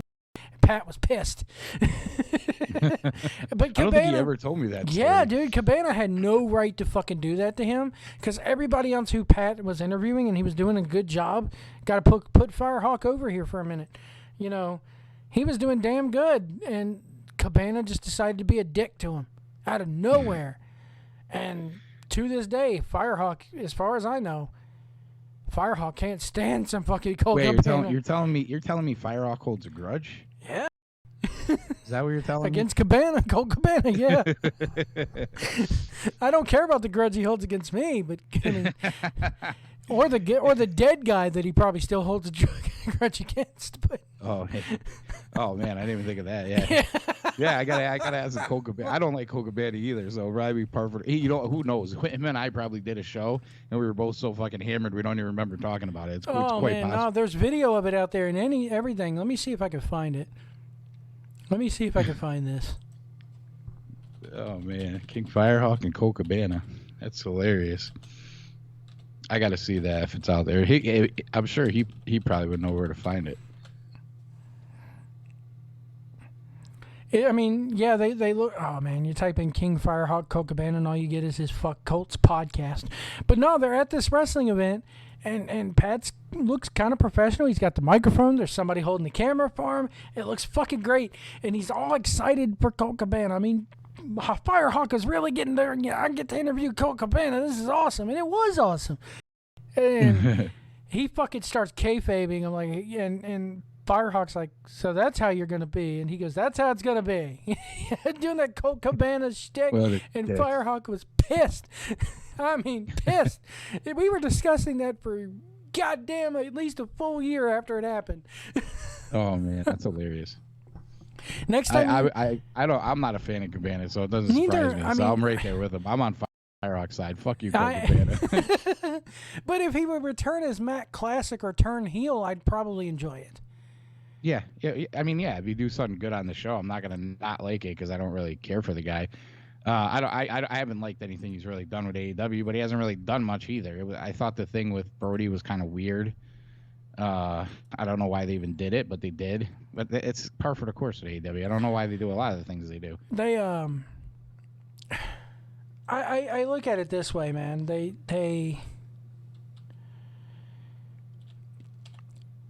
They had a good thing once, Brody died with the stepping up of Adam Page. But they freaking ruined it. Well, there was nobody hurt more by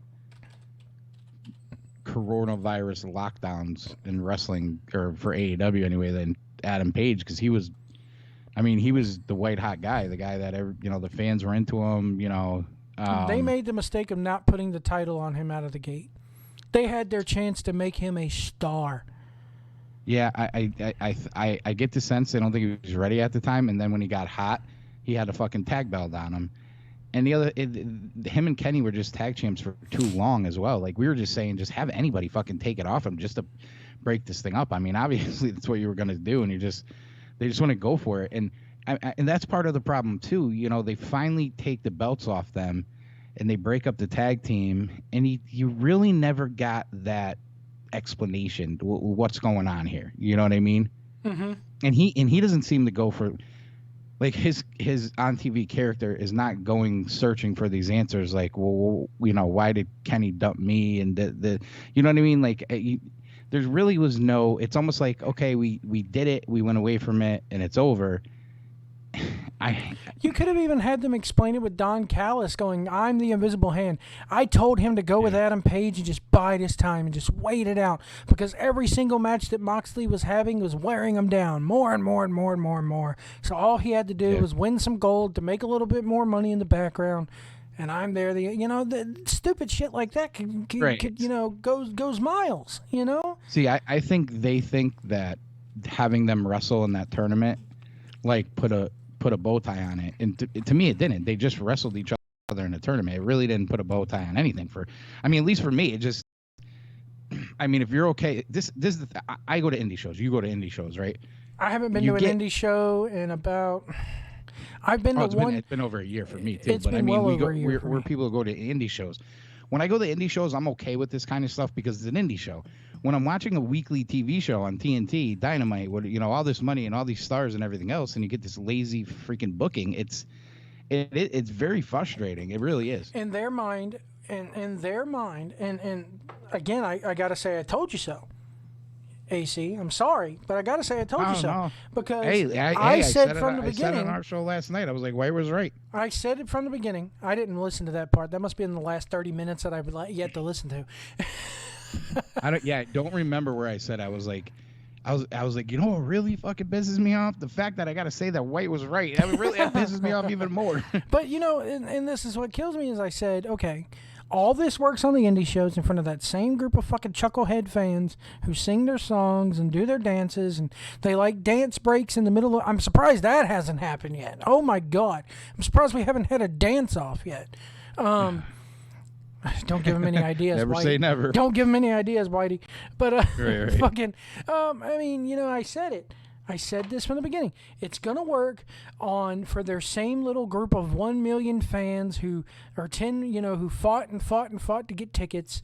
And this shit about, there were 12 million people. No, you had about maybe 1 million people with 6 different devices trying to buy tickets for that very first Dynamite show. So go fuck yourselves, people. But it works for that 1 million people. But now that they're on national TV and that they have the ability, they should be, TNT's going to look at these ratings, even when they're unopposed on Wednesdays here, they're going to go, why aren't you getting anything new? If anything, it drops off certain weeks, most weeks. Yeah. Why aren't you getting anybody new? Oh, that's because what you did on the indie circuit for the same fucking fans is not working for the average Joe who thinks this shit is fucking stupid. Why are they having dance breaks in the middle of the matches? Why has this guy got his hands in his pockets when we're supposed to believe that this is a real fucking fight happening between two people? Right. And it's all the things they said leading into. Why is Matt Hardy going delete 1 week and then the next week I'm gonna make you money?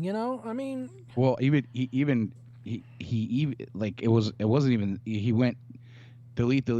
Then he said he's not doing that anymore. He's Matthew Hardy. Then he started doing it again, and then all of a sudden he's Carney guy. Well, if you notice with him and Adam Page when they team up, if you piss, there was one spot where They were beating on Matt, and finally Matt hits the side effects, and he does the delete thing with his arm one time, hits the two twist of fate, and wins. So are we to believe that deep down that side of him is still there if you piss him off enough? What is he, like the fucking modern day Eugene? You bang him into the turnbuckle, and all of a sudden he goes crazy. You know, I mean, come on. do a Foley with him. You never know which personality's coming. I mean, but then you know. You watch it next week, he'll be back to, and all this shit, you know? It changes without any rhyme or reason, just like the Brandy Rhodes thing. Yeah. The one constant character that hasn't changed in that company has been Hangman Page. Yeah, I mean, the crybaby stuff I didn't love, personally. Well, he was thinking to drown his sorrow. That went with the character. He's like a bad country song, dude. You know. I know. I kind of. It fits the character. It fits the character. You know, the kind of badass that he was in Ring of Honor. You know what I mean? And then you got, you know, the ladder match, which here it is. Scorpio Sky's kind of been the third wheel in SCU for so long, and now he's elevated, and it's my time, and. Nobody. See, I like Sky, and I want them to do something with him, but this is not going to be it. I remember because he wins the ladder match to lose the Derby, you know, 3 or 4 days later. Yeah, I remember Sky when he was working under a yellow scorpion Mortal Kombat mask in PWG's infancy days. You know, I'm like 2005, so I've known Sky I don't know the guy, but I've followed him for a long time, and he definitely deserves a shot. But this whole heel turn thing that's happening is, again, there's no explanation for it. It's just out of the blue. Yeah. Why is he even in this match? Why is he in this match? Why is Penta El Zero not, like you guys said last night, why is he not teaming his brother? Why isn't it fucking Pac in this? Yeah. At least sit there and go, he doesn't want to team with his brother because he's still having some fucking PTSD. Some shit happening from where he had to fight his brother and almost ripped his mask off thanks to a fucking guy who would then turn babyface in the main event. They even brung that up. They even brung up those two fighting with each other during the tag team battle royal. And they said, oh, it's because of Eddie Kingston that this happened, and that why Pat, and then Pat came back and reformed the Death Triangle. And then you have Eddie Kingston. So you've made Eddie Kingston out to be a bad guy. And then you turn him babyface at the end. You know, I mean, maybe that's a good red herring, and maybe that's good storytelling, but it just doesn't fit everything that you've been building up for, and that you haven't even blown off. Yeah, well, that's the thing, is they don't do that, though. You know what I mean? Like, see, what you're saying is none of this makes sense. Because of this, because of that, you didn't finish this off, and what you did here doesn't make sense for what you did there.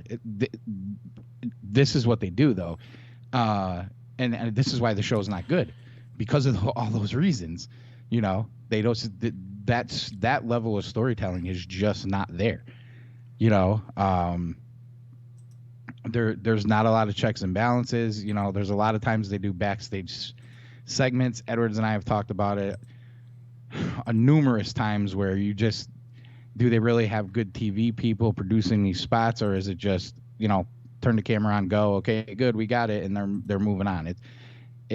Jekyll and Hyde is almost being nice. Yeah, and I know you like this guy, but I can't stand the whole rapping gimmick.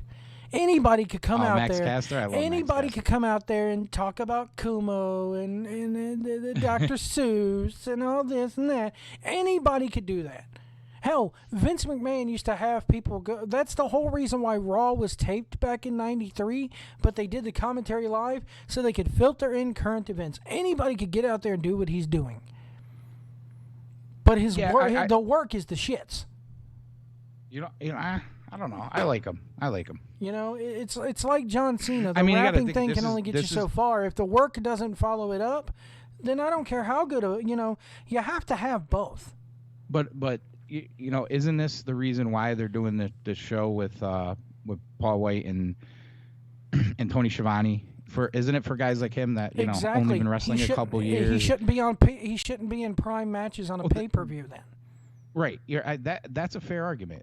I can't. I mean, it's a fair Neither argument. should Ethan Page. Ethan Page should be debuting on that Dark show. And hey, look, we got the newest signing. If you click on over to our Dark show, you'll see who it is this week. See, because they were saying they were going to debut somebody, and I do like Ethan Page. That's kind of why I picked him. Okay, this to be is the where guy. they should But have I don't know. brought Did they back- really need to sign him though? Like again, No. there's so many guys on this fucking roster. Too many Indians, not enough Chiefs. Yeah. And, The problem is they're all their own chief too. Wouldn't this be the primary spot to reintroduce Sammy Guevara and have him win the motherfucker? Yeah, that was a spot for him. The tag match was a spot for him. I also thought maybe Spears being the sixth guy would have made a little bit of sense since they reintroduced him again on Dynamite. You know, which I like the idea of the Four Horsemen thing, and then bring it. But there's a reason why. I liked it before. Well, with them bringing back JJ, yeah, I kind of popped for JJ, and then Arn Anderson come out and giving him his stamp of approval at the end, which I did not expect. But all of this, and then I'm gonna translate that into the next thing that happened, which was the Christian Cage being unveiled. Do you know what Tony Khan's new name is? What his new nickname is? And I'm going to start calling him this. Have you heard it? No, I haven't. He's Jacksonville Dixie. Jacksonville Dixie. Jacksonville Dixie. It's not far off. It's Jacksonville Dixie. I like that I popped you with that. Yeah, that's a good one. It's not bad because a couple different people have brought that up already, so Dude, it makes sense. And even I saw where somebody said they did the Jacksonville Dixie reference, and they put like Big Show, Christian Cage, Sting, and they even had a picture of the Young Bucks back when they used to be Generation Me. And I'm like, okay, I wouldn't go that far because the Young Bucks have distant. I'll give them credit; they have made a brand of themselves, and without them, this wouldn't exist. You know. I mean, you do have Cage, you do have LAX, you have Eddie. The Lucha Brothers were there. You know what I mean? Like, Jacksonville they're Dixie. They're not short on, TNT Impact talent. That's for sure. And then the cinematic match, was next, and it just either have the commentary with no music, or have the music with no commentary, or how about this? Don't even have both. Both of those were a turn off to me. You just have basically them grunting and hitting. Well, you're in the middle of a fucking you're in the middle of a goddamn warehouse. You clearly rented out a set for this, or found some abandoned building. To me, it has no effect if we can't hear pipes clanking around and bricks crushing and shit like that. Yeah. And even then, the spot where he does the elbow drop through the tarps into the bottomless pit, that looks so fucking hokey because you can see crash pads.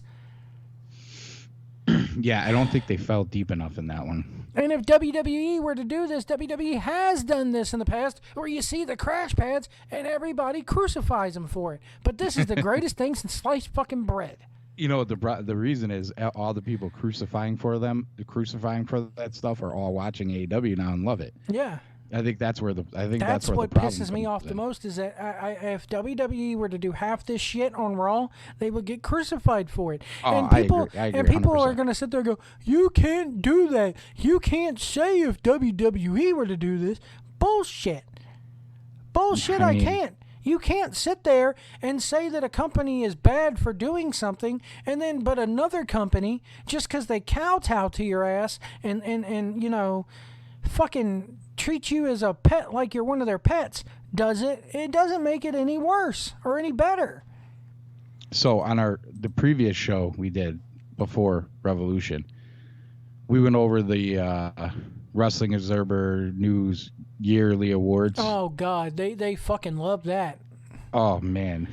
They went as far as I'm like, who did Bray Wyatt try to bang? See, I sail the high seas. Listen to Meltzer while I'm on the high seas, if you get what I mean. Yeah. So, I didn't listen to the award show because as soon as I saw that Tony Khan was on the award show, and he said, and me and you went back and forth on Twitter, I've waited my whole life for this moment. Oh, it's hilarious. Apparently, dude, you've never. That's Did proof. you see the Russo bit on that? Yeah, not yet.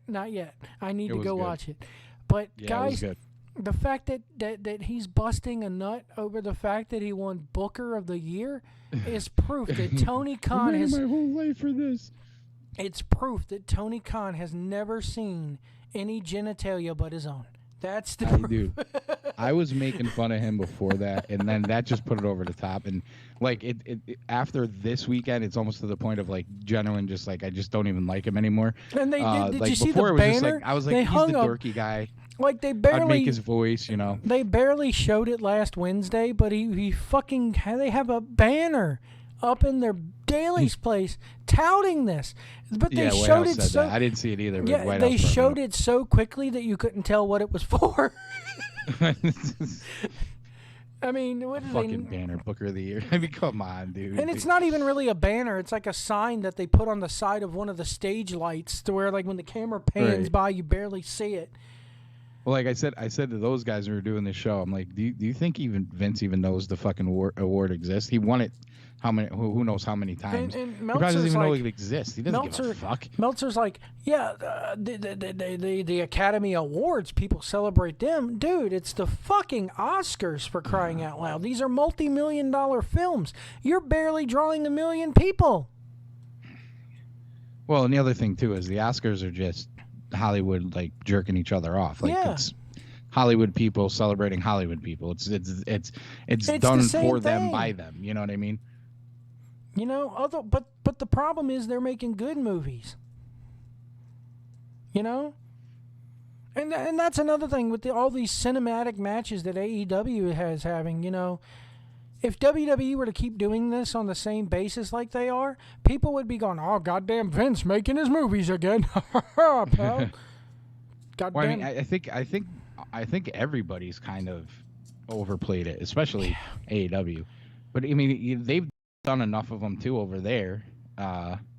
You had 2 on Mania. You know, you had the Bray Wyatt and with the Strowman one. We're gonna get another one. You had the street fight, the Adam Cole street fight there with was it Velveteen? They did it on NXT. We're gonna get 2 more at Mania because they're leaning towards Shane McMahon versus Braun Strowman, and if you think that's not gonna be cinematic, it is.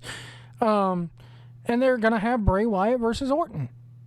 The Fiend is reinventing himself and coming back as something new, which I got the sense that it's going to be a play off what they did with Cena last year too. And I like what Alexa Bliss has been doing. A lot of Meltzer and everybody else trashes that shit. I love it because that's like, I'm a comic book for nerd, so that's Harley Quinn type shit. Right. I love it. You know. What else was Alexa Bliss doing prior to this? I don't watch Raw and SmackDown all the time. I've picked up on it a little bit lately because it's close to Mania. I usually watch more when it's close to Mania. I mean, but I've enjoyed the pay-per-views. I watch all the pay-per-views. You know, condensing them a little bit, starting them a little bit earlier, kind of pulling out all the bullshit, and the pay-per-views haven't been bad. And then the main event of this pay-per-view. The fucking it was awesome until that last minute. even with the Good Brothers interfering. Finish matters. The Good Brothers interfering, I get it. You're gonna have the Good Brother. You're gonna have a 6-man tag eventually. You're gonna have the Young Bucks and Moxley versus the Good Brothers and Kenny Omega. I get it. You know, I mean, sooner or later the Young Bucks are either gonna have to shit or get off the pot. But oh wait, this is Tony Khan. It's not gonna happen. Well, yeah, they don't. It's not going to happen. Just like WWE, it's never going to have a payoff. I thought the match was good. I don't know that it was good. I don't think it was great. I thought it was good. I thought there was some kind of cool spots. The spot I'm not the biggest deathmatch guy anyway, so I love that type of shit. I'm sorry, I do. I miss blood. I mean, we can have blood on a regular, not every night, not Shawn Michaels level bleeding, but right. Every once in a while, on your quarterly pay-per-views, it's warranted. It's okay. And Meltzer's, ideology of Omega wants to prove he's the best wrestler in the world, so he has to wrestle every single style. Well, you know what? Next time, have him... But he has done an unsanctioned, hardcore match before already with Moxley. But nothing to like this extent. He threw him, it wasn't like he threw him into a barbed wire did some pretty bed. badass shit in the first one. But my thing for Omega is what's next. Where does he go? He can't fight Moxley again. Yeah, no, they got to move on. They got to move on. The problem is no one's ready. Nobody else is ready. What are they gonna do? Jericho again? Nah, you can't. I don't think you could go Nobody else is ready. Name me what's the feud? Somebody from TNA which makes Kenny Omega a babyface. I mean, yeah, I'm not with that either. Maybe if it was Moose who was like kind of leading the pack over there, I don't buy it with Swan. I don't buy it with anybody. It's a problem. I agree with you. What's next? He's going to start intergender wrestling. We're going to see him versus Jordynne Grace. Which, side by side, Jordynne Grace looks like she could fucking eat Kenny Omega for breakfast. Bring in Tessa. I know you hate Tessa. I like her work. Her attitude is what gets her in trouble backstage. I think that's a lot of the reason why she's not there yet, though. It is. I saw it firsthand. I saw it at a fucking Queens of Combat event in North Carolina. Yeah. The DVD's out there, folks. Go watch it. I would have said like maybe she was young, grow up a little bit, but when you're Tully's daughter, Impact just happened. When you're Tully's daughter, you should know how to act. Yeah, fair. You grew up around it. But getting back to Challenger, like off the top of my head, they don't have anybody in the pike, like down the pike that they could introduce as a big time challenger right now. They just don't have it. They'll probably have another number one contender kerfluffle. That's what they'll do. Yeah, that's what they'll do. They'll do it. See, if they're gonna do that, just do the tournament. Hey, forget the battle royals, the rumbles. Do the tournament again. It's not ideal, but it's at least the tournament's a little bit better than doing those battle royals. And I'm going to the official AEW website. First time I've ever been here. Maybe you go back to Hangman. 7 days ago, the rankings as of March 3rd. Okay. The men's rankings, you had... They include Darby Allin and Kenny Omega as champions. And then they have 1 through 5. Number 1 is Moxley. Number 2 is a guy who has rarely been fucking seen. And that's Pac. Okay. Adam Page isn't third. He wrestling in a tag team right at the moment? Yeah. Adam Page is 3rd. Cody Rhodes, why is he even in the rankings? I guess because he could go for the TNT title, but he's not gonna. And then why would they have him? Miro why would they have is them 5th. Together like that? That's what I'm saying. Like, why not have a a TNT title ranking and a heavyweight title ranking? Like we talked about before, the rankings don't matter, but at the same time, like it makes more sense to break them up. And Pac, he's only number 2 in the rankings because he's 3-0. That's because he's only had 3 matches this year, and that's because of COVID. You can't really, right. Yeah. And then they have the tag team rankings. They have Daniels and Kazarian as the number 2 contenders behind Jericho and MJF. So, if you look at these rankings, Moxley is gone because it should be at the bottom now. Pac lost his fucking match, didn't he? No, he was in. Pac won the. They're going for the tag titles. Okay, so he's Him gone. And, Phoenix. He's gone. Adam Page won his fucking match, right? Yeah. So shouldn't that make him the number 1 contender for Omega's title? Yeah, you would think. He's not going to be. That's probably the guy right there. He's not going to be. No, it's not going to be. He's not going to be. The next guy on the list here is Cody Rhodes. He can't vie for anything but the TNT title, and he's not going to go for it anytime soon because he just got beat by Darby Allin. He's got to work his way back up again. So that leaves him fucking Miro. Yeah, you could make the same. You could bring in the same, like Cage, been wrestling in a tag team, lost his last shot to Darby. He can't really be up on the list. And see, when Brody Lee wrestled for the world title right out the gate when he first came in. They may do Eddie Kingston. Oh, God, I hope not. Kingston, man, looks like a fat fucking slob out there in the ring. He really does. He's good, though, man. He can talk. He's all right. It's the same promo over and over. Yeah, the problem is even if you do Eddie, nobody's going to believe he can win. Yeah. That's the problem. See, they don't especially have a guy especially after he he win. you know, I'm sorry, but we talked about them not having any improvisational skills anymore. I think it was before we went on air, or right when we went on air. Have you ever seen the first Captain America? I did. It was a while ago. Okay. There's a scene in that movie where they're discussing, Tommy Lee Jones's character is discussing with the doctor about why he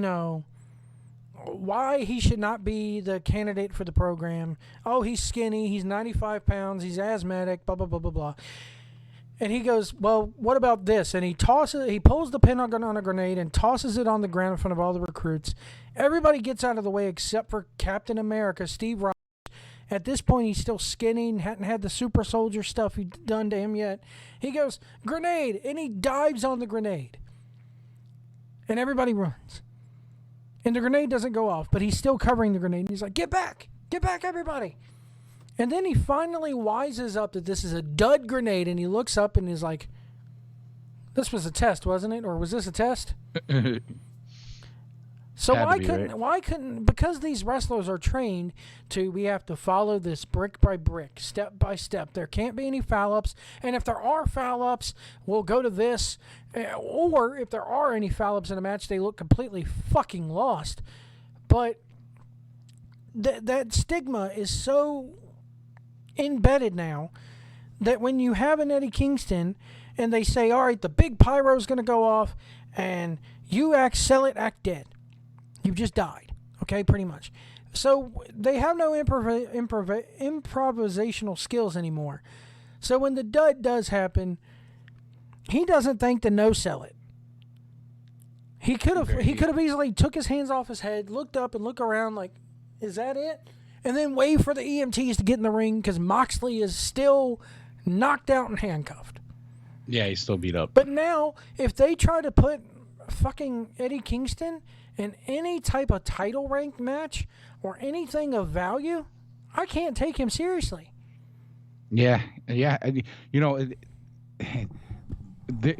the problem. We're talking about this roster a lot in the last however many shows I've done with various different people. There's so many guys, but there's not a clear cut.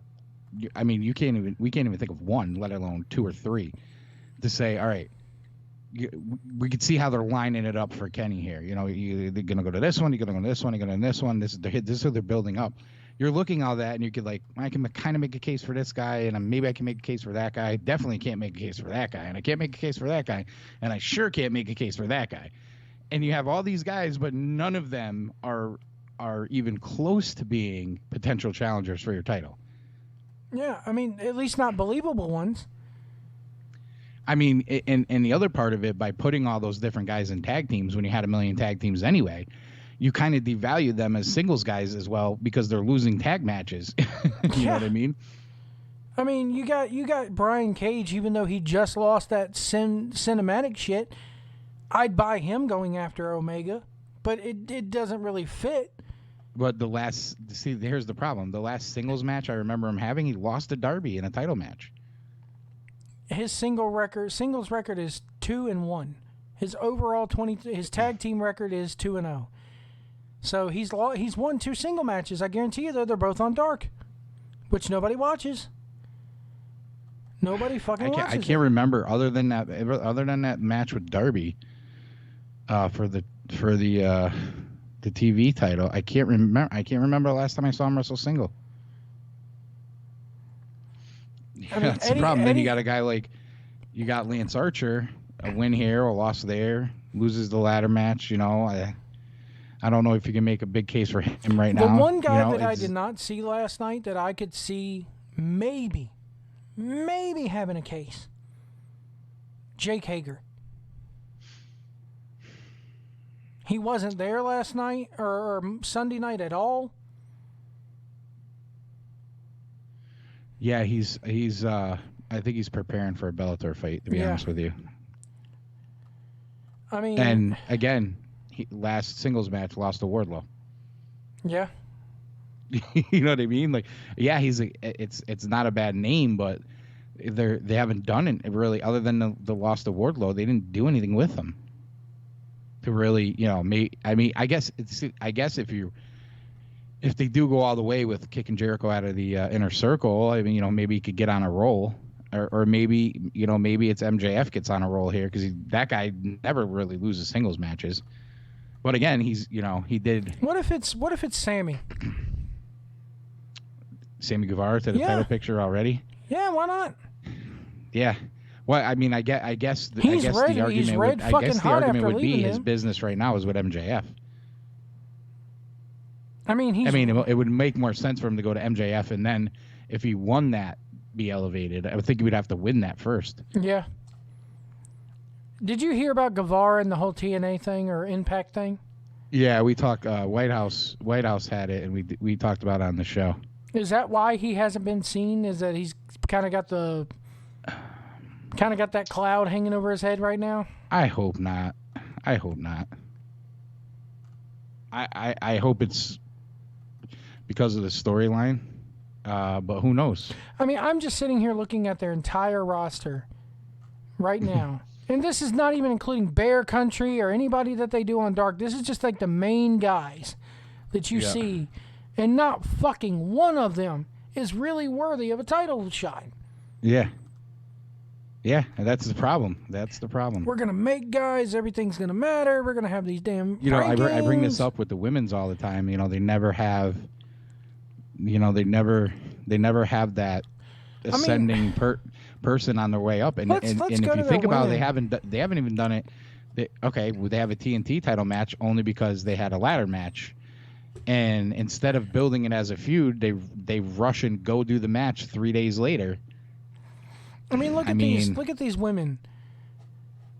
They still have Allie as Allie, not the bunny. Anna Jay is awesome, but she's injured. Awesome Kong, why do you even have her on your roster page? Abaddon, why do you even have her on the roster page? I like Abaddon. I think it's a freaking crazy character. Yeah, but they kind of killed it by already having her lose twice to fucking Shida. NWA people. She also lost to fucking Thunder Rosa. Yeah. Big and you Swole. got that with Serena Deeb. Yeah, I mean, Big Swole. She's got Crohn's disease. She's fighting that right now because of the pandemic. Okay, that's why she hasn't been around. Yeah, she can't take any kind of medication because of the pandemic, I guess, is what she said. Gotcha. Brandy Rhodes is not even a wrestler. Why did she? I mean, I'm sorry, she's not. And a wrestler. she's pregnant. Britt Baker. Yeah. Again. Emi Sakurai. No, I don't buy it. Shida, who's the damn champion. Jade Cargill, that's probably who they're going to move up next. I mean, they put her in a big spot. I don't know if she's ready for it, though, The one that I liked, if they would drop the fucking alien gimmick, was Chris Statlander, but I think she's still injured. Yeah. You I got haven't a seen her in a woman. while. Here's what I could never get. You had a woman in Leva Bates who is awesome. She's a really good worker. She does the cosplay gimmick. She's what you need for your fans. She caters to that fan base so well. They made her into a fucking librarian with Peter Avalon. Yeah. Why?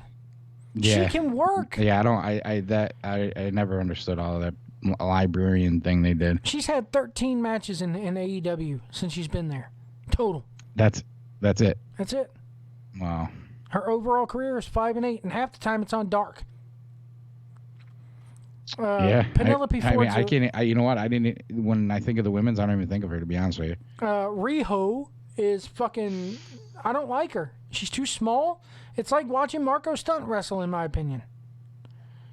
Yeah, I mean they got the little David versus Goliath type pop when I was there for the first Dynamite with her and Nyla Rose, but I mean, again, how long was that really gonna last? It was kind of like a one night thing, I thought. Penelope Ford, she's a fucking manager. Okay, at least that's the way she's been presented. They're not having to wrestle a lot. I'd like to see her wrestle more.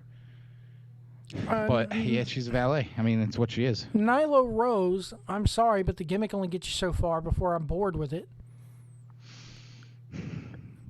Who the fuck is Mel? Who the fuck is Mel? She hasn't wrestled at all in 2021. She has a career record of 2-3. She's like a woman who has a black leather jacket on and a shaved head.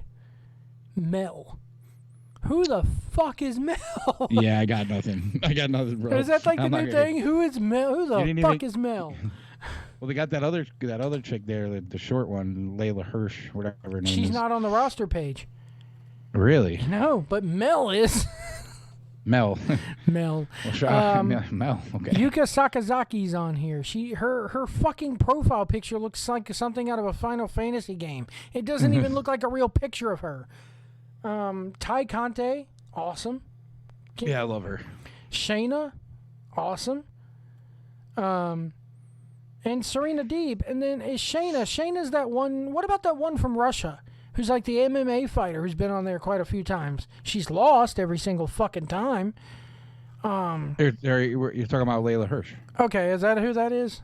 Yeah. Yeah, she's not on the fucking roster page. She's an amateur wrestler or whatever, yeah. She's the Russian chick. She's originally from Russia. Originally from Russia, by way of Jersey, kind of shorter. Yeah. I mean, she's been on Dynamite a few times. Joey, like you said, she always loses. And they got, under their coaches section, they got Vicky Guerrero listed. What the fucking Vicky? I mean, Vicky Guerrero. Vicky Guerrero made a career. God bless her. She picked herself up by her bootstraps after Eddie died and made a career for herself in the business by yelling, "Excuse me," and falling into pools of gravy. But I mean, I guess overall she's got more experience than fucking Mel. But anyway, Mel. Before we I'm gonna like, I can't wait to see Mel now. I'm gonna be like, oh shit, it's Mel. It's Mel. I know her. Mel. I remember you, Mel. So we're gonna sign you. What's your gimmick? Well, I'm Mel. I'm just Mel. I'm just Mel. Just call me Mel. Okay, hold on here. Here we go. This week something happened on Impact this week. It was announced that Rich Swann will face Moose in a unification match during this Saturday's Sacrifice event. The winner will go on to face Kenny Omega in a champion versus champion at the Rebellion pay-per-view on April 24th. Now, I'm assuming Rebellion is a TNA pay-per-view? Yeah, it has to be. AEW's next pay-per-view is Double or Nothing. Well, I didn't know. So there you go. They don't have anybody lined up to face their champion because he's going to wrestle the TNA champion. And they're having to do a bullshit tournament or battle royal to create a number one contender. Yeah, that's what's going to happen. I was getting ready to ask you. So, what do you think happens Wednesday? And that's what happens. You know what I think happens Wednesday? I think they totally sweep the ending of that match under the fucking rug. And if they're smart, they'll do it. Yeah, I kind of brought that up. You probably didn't get that far in our show, and yeah, I got like 30 minutes. I want to say it was left. Edwards or Whitehouse. One of them said that they read somewhere that they're going to address it somehow. I don't think. I think they whatever show. That means. I think they show like the little stills, and you'll see like a still of one of them hitting the ropes and the smoke puffing, and you'll hear the explosion. And then I think they'll cut to Kenny Omega winning the title, and that's it. Yeah. They'll act like the Eddie Kingston thing never. Well, you'll get the Eddie Kingston thing, but maybe. But if they're smart, they'll acknowledge Kenny winning the title, and that's it. Match over. Yeah. The explosion and the Eddie Kingston thing is now treated as a DVD deleted scene extra. You sweep it under the rug, you know.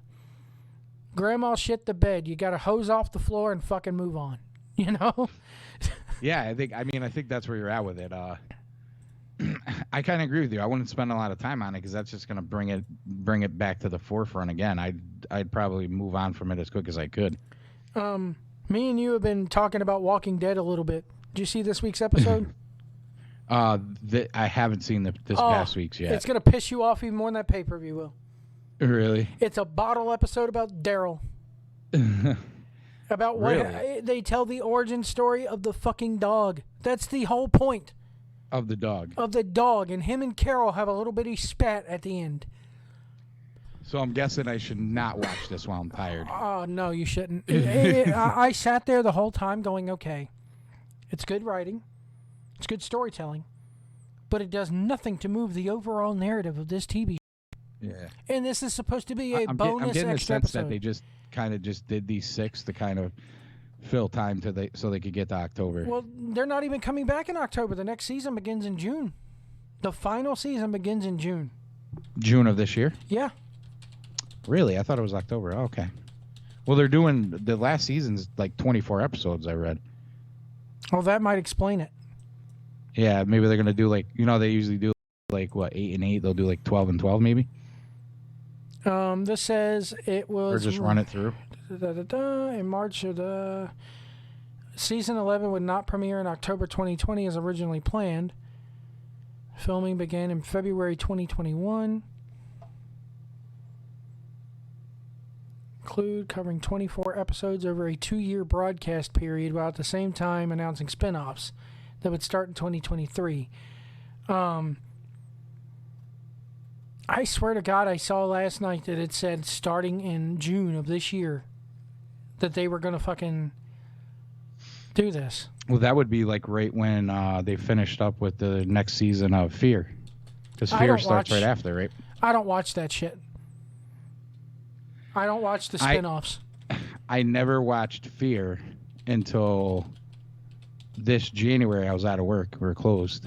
And I rewatched all of The Walking Dead. And after I was like, I'm going to watch Fear. And I rewatched the whole thing. Or I watched the whole thing because I had never seen it. Yeah, it's premiering in summer 2021 is what they said. But I could have swore they said June. Well, yeah, that's early summer. But yeah, this episode, man, you had Maggie coming. Spoiler, people, by the way, whatever. You had Maggie coming back, and I'm ready to see Maggie and Negan possibly go at it. And no, this is a fucking whole episode. You don't see nobody in this episode but Carol, Daryl, the dog, and somebody else who's, I won't spoil for you, that's completely irrelevant to the whole fucking show. And they leave it open-ended, like, will we see this person again? And it's like, every time they say that, what happens? We never see hide nor hair of them ever again. Right. I read that they weren't doing like a lot of big scenes because they filmed this during COVID and da-da-da.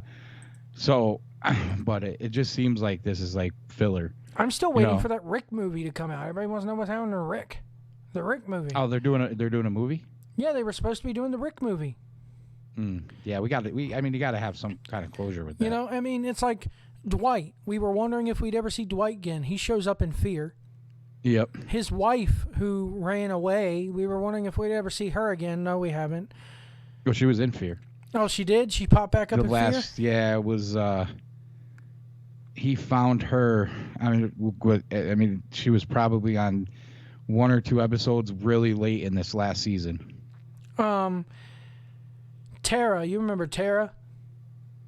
When she found Oceanside, the one who found the Oceanside people. Oh yeah. Well, Tara's head was on a stake. Yeah, but the black guy that she was with, Heath, I think his name was, he leaves behind some mysterious business card, and we were like, okay, what's this mean? That never got a payoff either.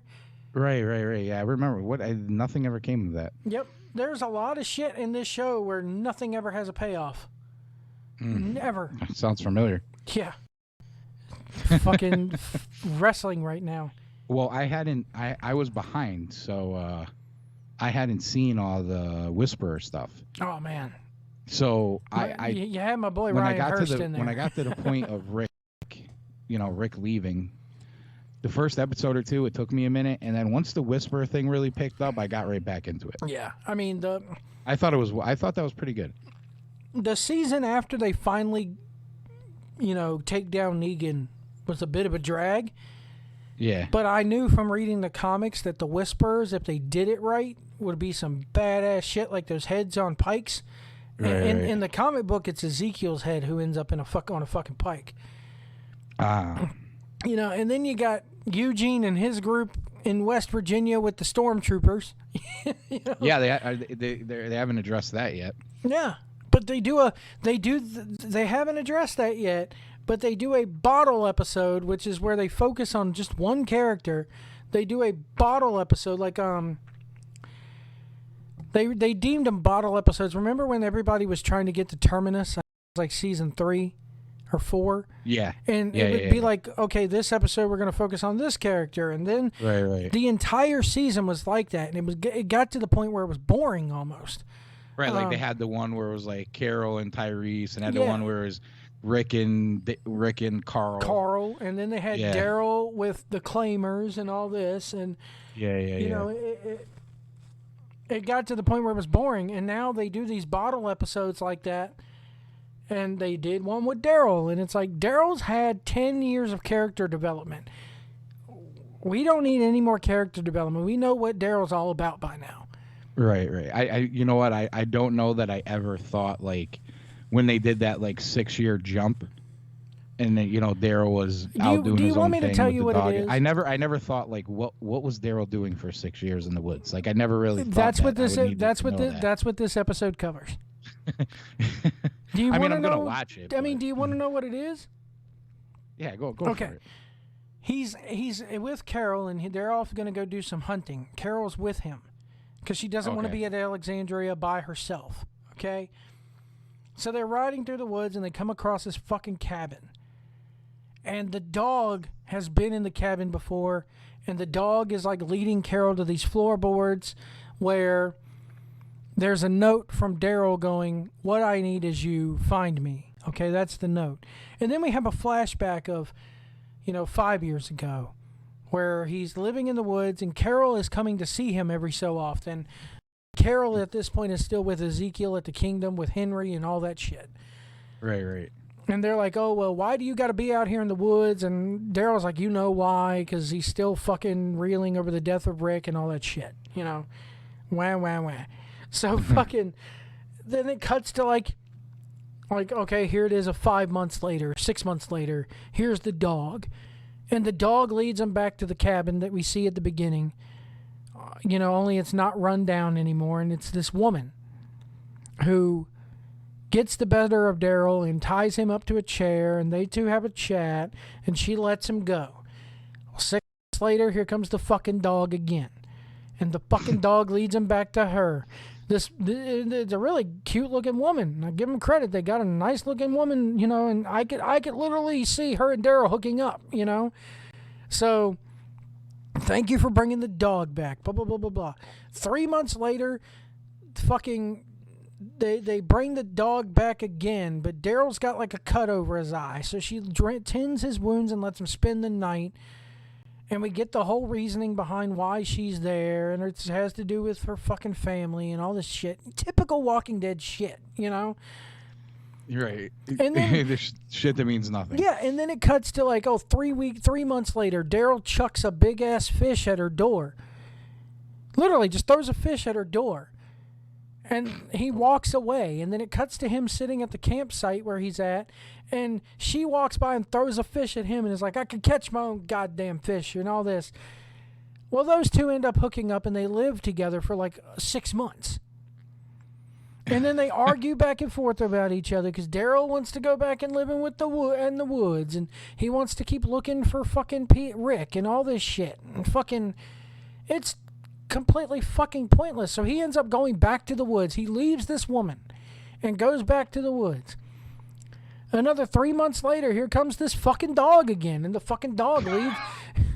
Actually, I take that back. Him and Carol have an argument about what he really needs to do, what he really wants with his life. So he decides that he wants to go live back and live with the woman. That's who he wants to be with. Well, when he gets back to the cabin, the woman is gone. Completely gone. The dog is still there. She's abandoned the dog. We don't know if this woman has hung herself. We don't know if she's gotten eaten by walkers. We don't know if she just abandoned the dog and went, down the river. So he writes her a note that says, "What I need is you, or what I want is you, f me," and puts the note back under the floorboards. And then it cuts to present day, where him and Carol have a spat about what he really wants in life, and about how she can't let Henry's death go. And it's a fucking useless, pointless. It's like the second hour of Raw. Pointless. Like I said, I'm gonna watch it. It's a good episode in and of itself. Who decided let's? And you're probably right. You'll probably never see the woman again. It was almost like you'll never see her again. We need another. And of course, you got that Who's idiot. It gonna be? You got that idiot Chris Hardwick going. Join us for Talking Dead, where we find out about this person, and we find out about. I think her name is Layla or Lila or something. Is she still alive? Will we ever see her again? It's like, no, you motherfucker. I never watched that fucking show. Neither do I. It's so except for when they have Punk on there once a year, But I mean, it's just this episode. It's a good episode in and of itself. It's good writing. It's good acting. It just does nothing for the overall story arc of the show. Yeah. It's simply there for character development for Daryl and Carol, which at the end of the day, we really don't know anything more about the two of them except for how Daryl found that dog. Yeah, I always hate when they do that. When they do those, and I got that word from Edwards, filler episodes. Yeah, it's filler. Yeah. Okay, you did it all right, but we really didn't need it. Let's advance the story here. Let's get moving here. Yeah, it's like, especially when man. you're waiting so long for these episodes, and then boom, the first one wasn't the greatest either. You know what I mean? It wasn't bad. It was kind of anticlimactic, I guess I'd call it. I mean, how many bonus episodes are they doing? They've had what, one? I think it was 6. So this was the second one. So they have 4 more. 4 more. We better see some fucking, what's this new? What's the new group gonna be? Mm-hmm. Yeah. Because in the comics, after the Whisperer War, the Whisperers they turn the Horde on Alexandria, and Alexandria gets fucking demolished.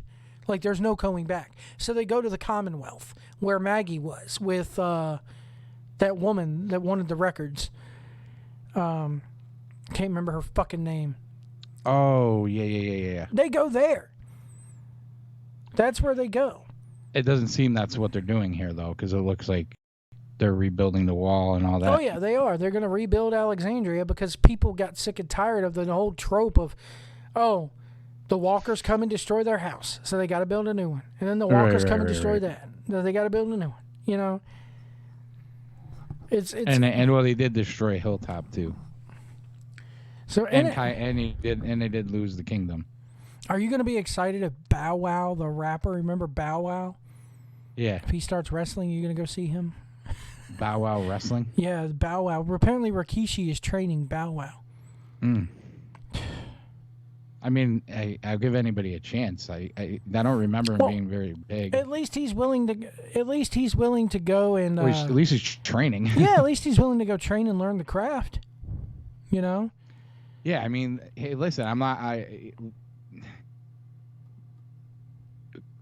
We'll see what he puts into it. I don't recall. I recall some of his music. Did he do much acting? I don't know that he did. If he did, I didn't see it. He did that movie Like Mike, where when he put on the pair of Michael Jordan shoes. He was a kid then, though, wasn't he? Yeah. I mean, back when he was called Little Bow Wow. Or Lil Bow Wow. I think I saw a episode of Cribs where he had rolls and he couldn't even drive yet.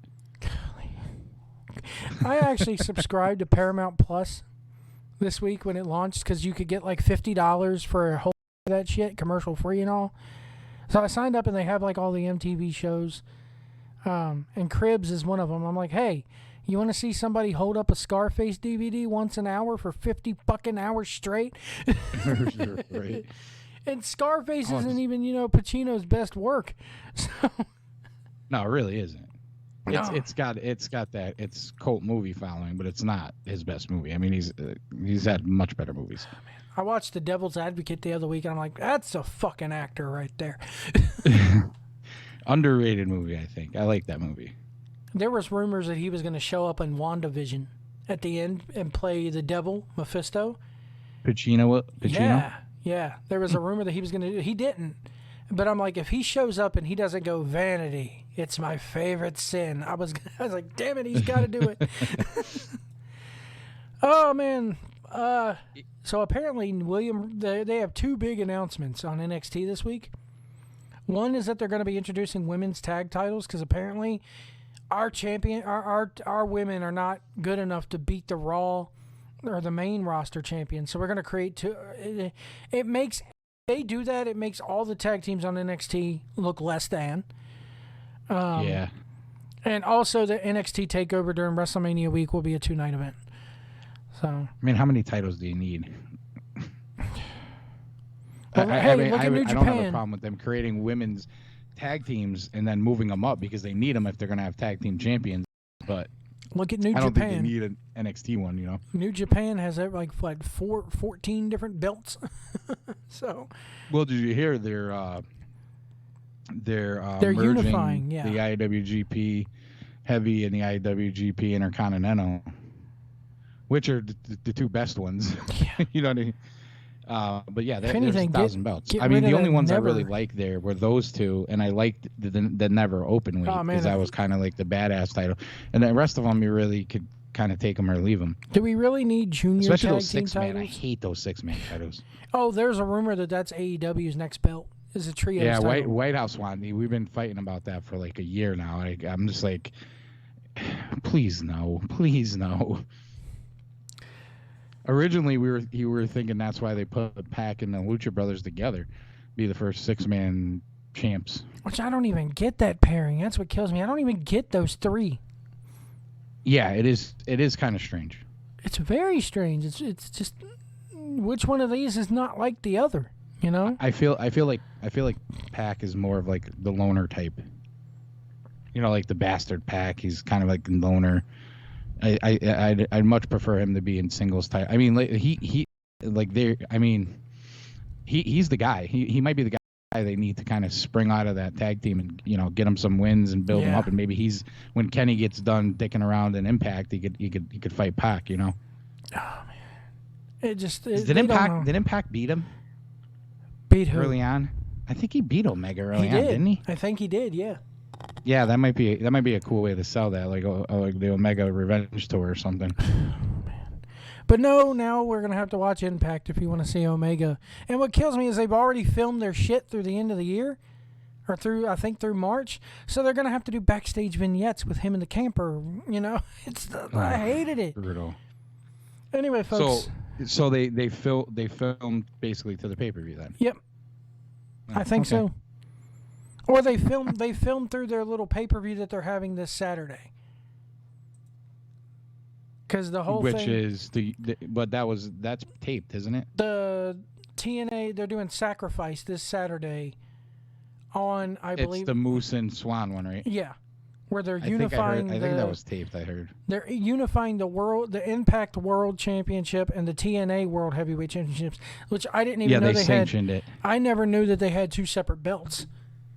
Well, Moose brought back the TNA title and said he was the champion, and they never recognized it.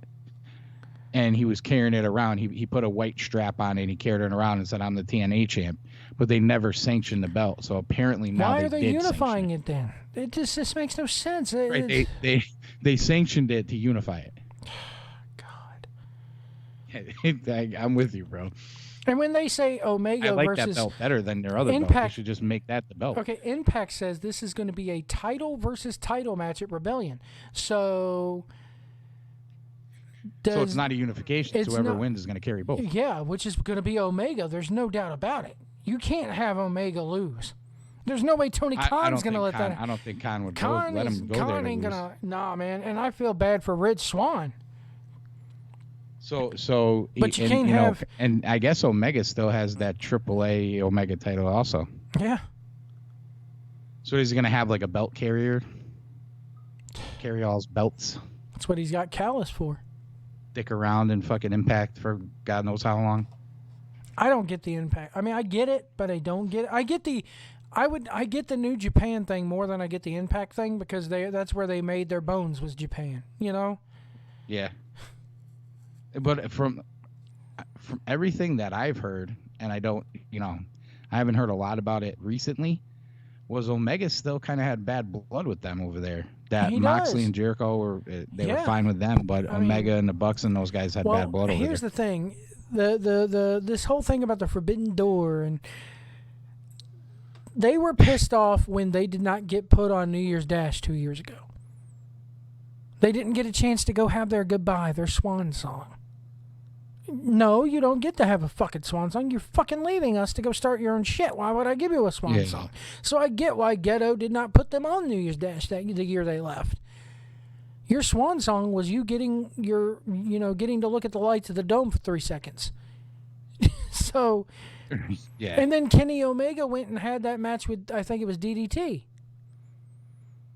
Or was it Noah? He had a match in Japan where he teamed up with Rio, and it was against somebody else, but it was not for New Japan. Yeah, I think I know what you're talking about. And that really pissed off. Yeah, she wouldn't wrestle for New Japan anyway. Yeah, but that really pissed him off. The fact that they would go to a competitor like that. Well, the other thing too is like he did some indie stuff stateside when he knew he was going to be out. Yep. That I think it was kind of, I think it was kind of like maybe he shouldn't be doing it, but he did it anyway type of thing.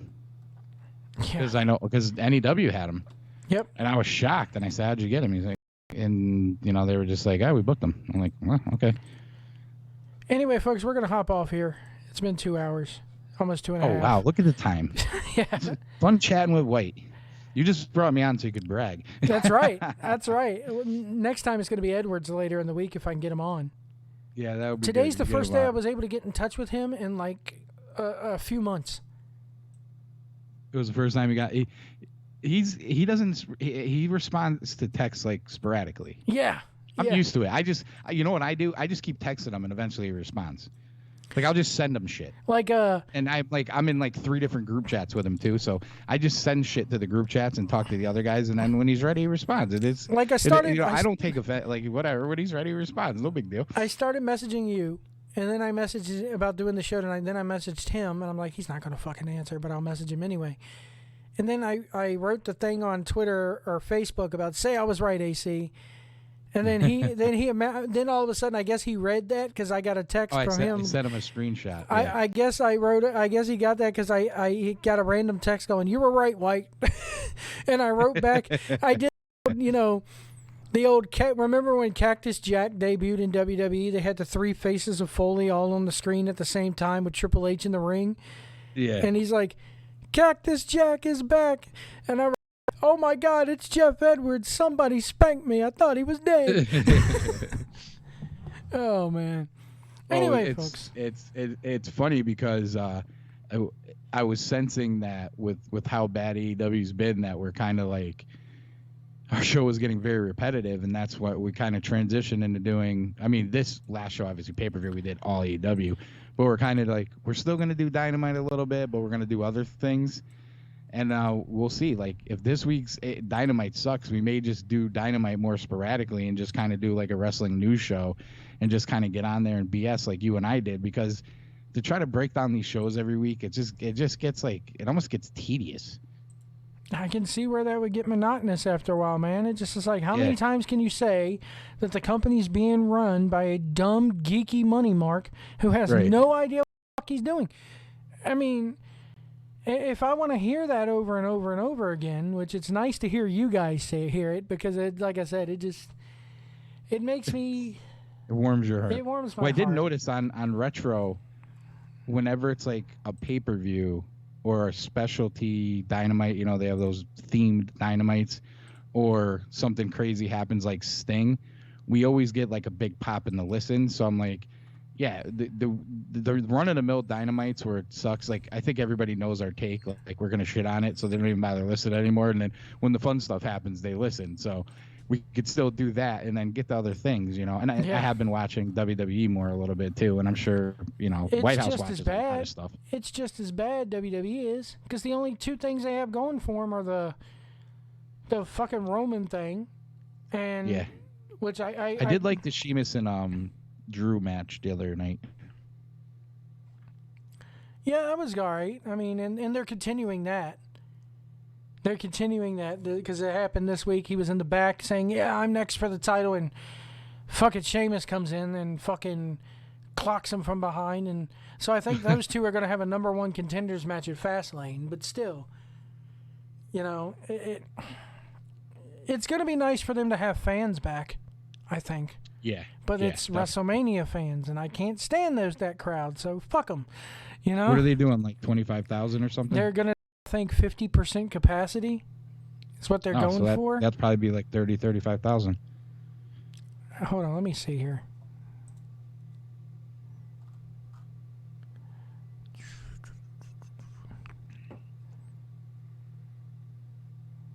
Orton's calling out Soulja Boy again. What the fuck? What is it with these rappers wanting to, you know?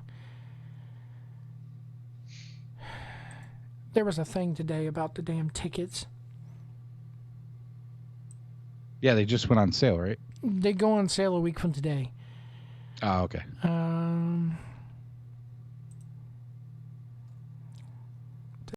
The ticket prices from $35 to $2,500.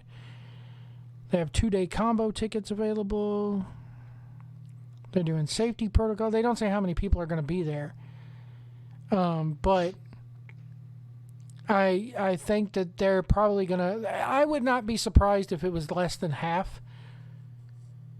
My thing is, how are they going to... They got 25,000. How are they going to... Super Bowl. How are they going to seat them? But you could also add floor seats. Yeah, how are they going to seat them on the floor? You're going to have them in pods. Yeah, I don't think they're going to be close to the... I think maybe... there was one concert... If they're on the wall, there's going to be plexiglass, I bet. Yeah, there was one concert I saw where they had, like, pins. It almost looked like cattle pins made out of PVC pipe that they were putting groups of people in. It's like they're herding them like cattle now, you know? I can't wait till this shit's over. Dude, I caught that shit, and let me tell you what. I don't wish it on my enemy, but it's probably the second worst thing I've ever had to go through as far as pain-wise or being sick. My gallbladder infected, and the pains that gives you is far worse than COVID. I could see I know people who have gotten, like, my aunt had a ventilator. She got out of the hospital recently. And then I've known people who didn't even know they had it. Others that just lost, taste and smell. Some that felt like they had a week-long hangover. I think it just affects everybody differently. Well, it was weird because, it all depends on your age and your immune system. Older people are getting wrecked by this shit, Yeah. Me, I'm 36. I started showing symptoms on my 36th birthday, January 9th. That was a fun fucking birthday. How long were you sick for? Well, see, that's just it. I got it. I was here for Christmas. Went back out on the road. They sent me to Watkins Glen, New York. Upstate New York. And that's where I got it from. Everybody thinks, it's the cities. No, I got it from fucking a place that's redneck, Yeah. So, started January 9th, and the COVID itself lasted the 2 weeks. But after a week, I wasn't really getting any better. My the missus, she's crying, literally begging me to go to the hospital because I could barely breathe. I mean, walking from my bed to the bathroom, which is less than about maybe 10 feet, and I'd get winded. I'd be blown up. And freaking... I finally went to the hospital about a week in, and that's when they said, yeah, you got COVID, but it's also morphed into pneumonia.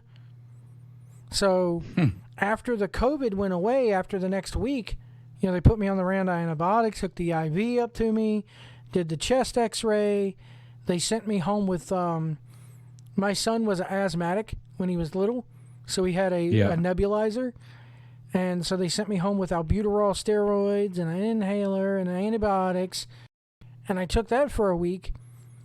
But I still could not shake the fucking pneumonia. The pneumonia that it left behind did not go away for another 2 weeks after the COVID, had left. I spent the entire month of January in bed, pretty much.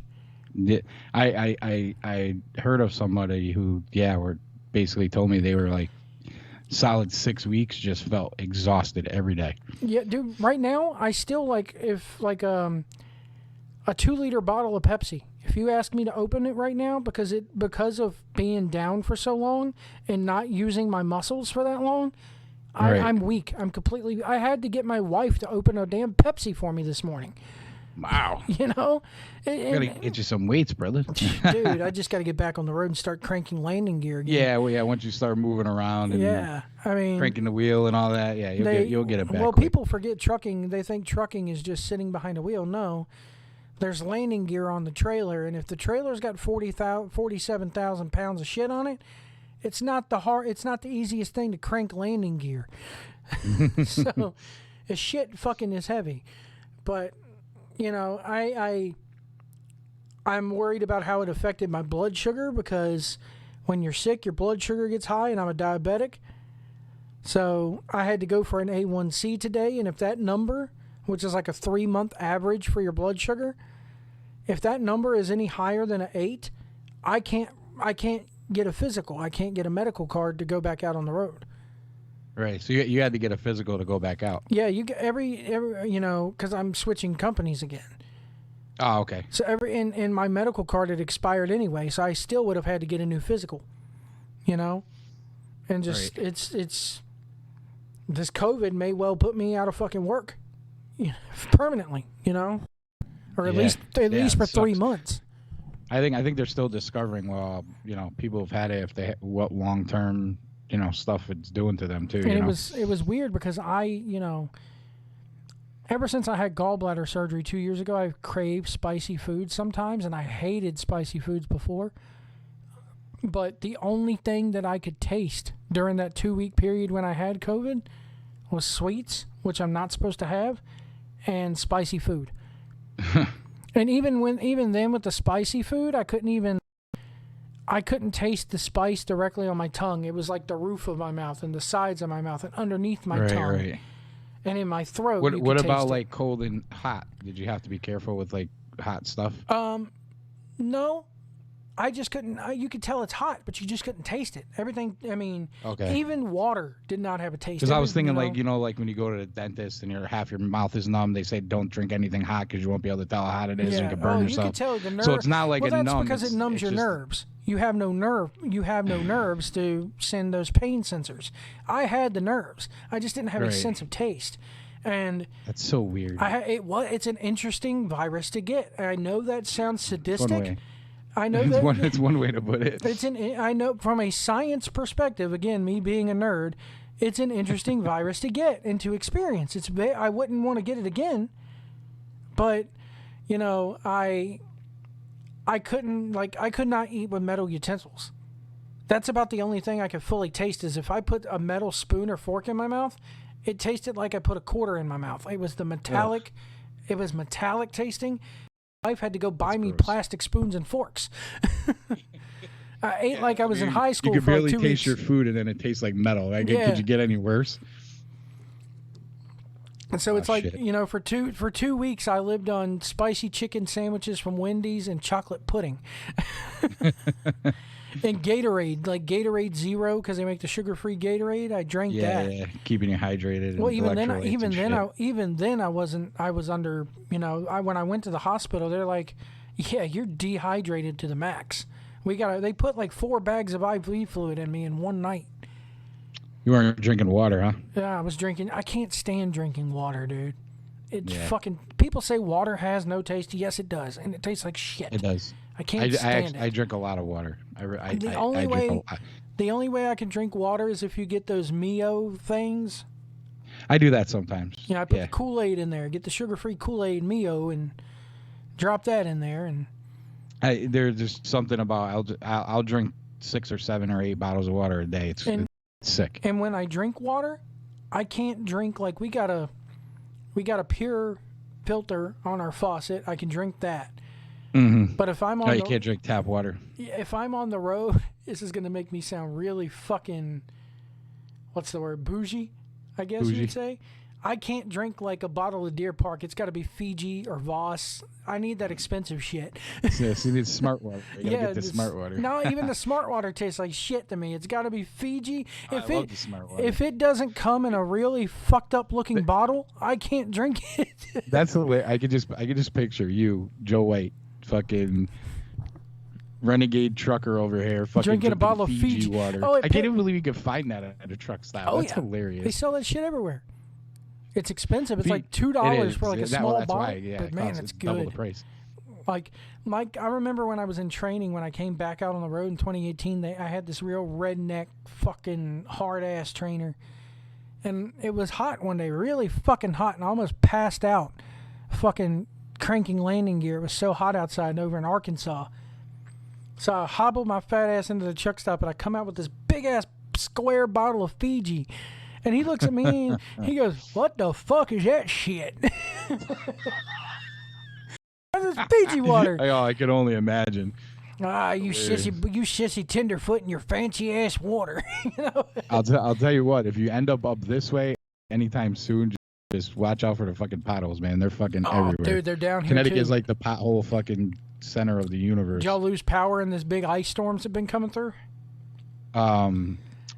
I have not. We did. I don't.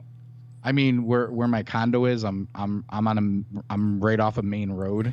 You know, my fucking. There's your condo. Listen to you. What a fucking condo. Yeah. Condo. So so far, even we had the little tropical storm that was a hurricane that wasn't a hurricane. It knocked out power like all around me, and I had it the whole time. I was Southerners, because it was hot as fuck too. For you Southerners, condo is an apartment with 2 bathrooms. Anyway, Yeah, it's like a townhouse. I have my own entrance, and I'm not in an apartment building. But if something breaks, the landlord got to come fix it. Yeah. There you go. That's the way to live, right? Right, and then now, the complex they cut the grass, they plowed the fucking snow. You know what I mean? Like, yeah. I basically got wish I to had off that. my car and shovel off the stairs, and like, I'm good. I rent, but I'm responsible for the upkeep of the yard. And if you've seen any of the YouTube videos where I give a tour of the grounds of Castle Day Whitey, it's a big fucking yard with a lot of trees. So every time the wind blows, it's like a fucking war zone from where all the damn limbs fall out of the trees. Oh, jeez. And with this ice storm, it looks like the fucking Normandy beach outside. You can't pull up in my driveway without having to yell, "Check your fire!" Like some of the trees, some of the tree limbs are hanging down, but they're still attached to the tree. So when my wife, paid the rent this month, she wrote a note to my landlord going, "You have got to get a tree service out here. I'm not lugging this shit down to the woods by hand." Right. Because normally her dad comes over with his truck and his trailer. He has like a little pull trailer that he pulls behind the truck. We go around the yard and load that up with the limbs and take it down to the woods beside my house and unload the shit, But I'm not doing that shit. I'm not getting out there with a fucking chainsaw or letting my father-in-law or wife get out there with the chain. No, I pay you $950 a month for fucking rent. You're going to use it to get a tree service out here. I gotta move down where you are. I mean, you got a whole house in a yard for that shit. Shoot, dude, I got a big fucking house and a big ass yard for $950. Dude, a $900 house around here. You're in the fucking ghetto. I know. That's why I won't live up there. I don't even know you. I don't even think you could get a house in the ghetto for $900 around here. You can't get a house in Richmond like this for $950 a month. I'll put it to you this way: there's a house my brother was fixing up for the guy who works with he was actually living in the house while he was fixing it up. He just got out of jail. Long story. He's the bad one of the bunch. But anyway, so when he got out of jail, the guy he was working with says, "All right, well, just get your shit. Come over to this house. I want you to fix up the house while you're living here, and then I'm going to sell it."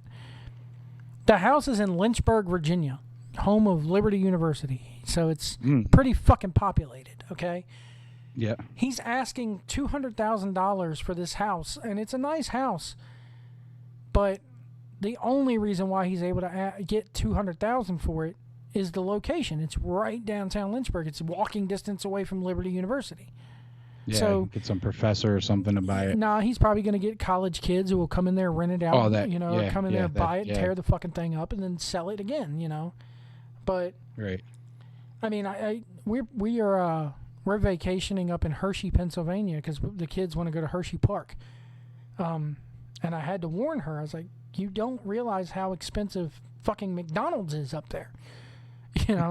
You walk out, down here, a 2 cheeseburger meal at McDonald's sets you back $5. Up where you're at, $8. Yeah. Oh, so, dude. It's getting nothing but worse around here. I'll tell you. Fucking gas is going through the roof. It's not even just the national, the stuff around the country. The fucking governor here. I'm not a Trump fan by any means, but I did notice that the day that fucker got sworn in, gas jumped up $1 here. The day he got sworn in, it jumped up to over $2 a gallon, and it was sitting right at $1.88. It's gonna go up. It's gonna go up. It already is. Yeah, it's gonna go up more. I mean, and I mean, think about it. You're not even peak. You're not even travel peak driving season yet. And last year at this time, gas prices went way down because nobody was traveling. Nobody's traveling, and then we had a big surplus, and it's exporting, not importing, the whole thing. I don't think politics had too much. I don't think politics had too much to do with it. But now you got states that are like Texas and South Carolina that are fully reversing the mask law. And I'm all for people wearing the masks, but I got COVID and I had to wear a mask everywhere I fucking went, or else I was refused service. So it doesn't do but so much. Right.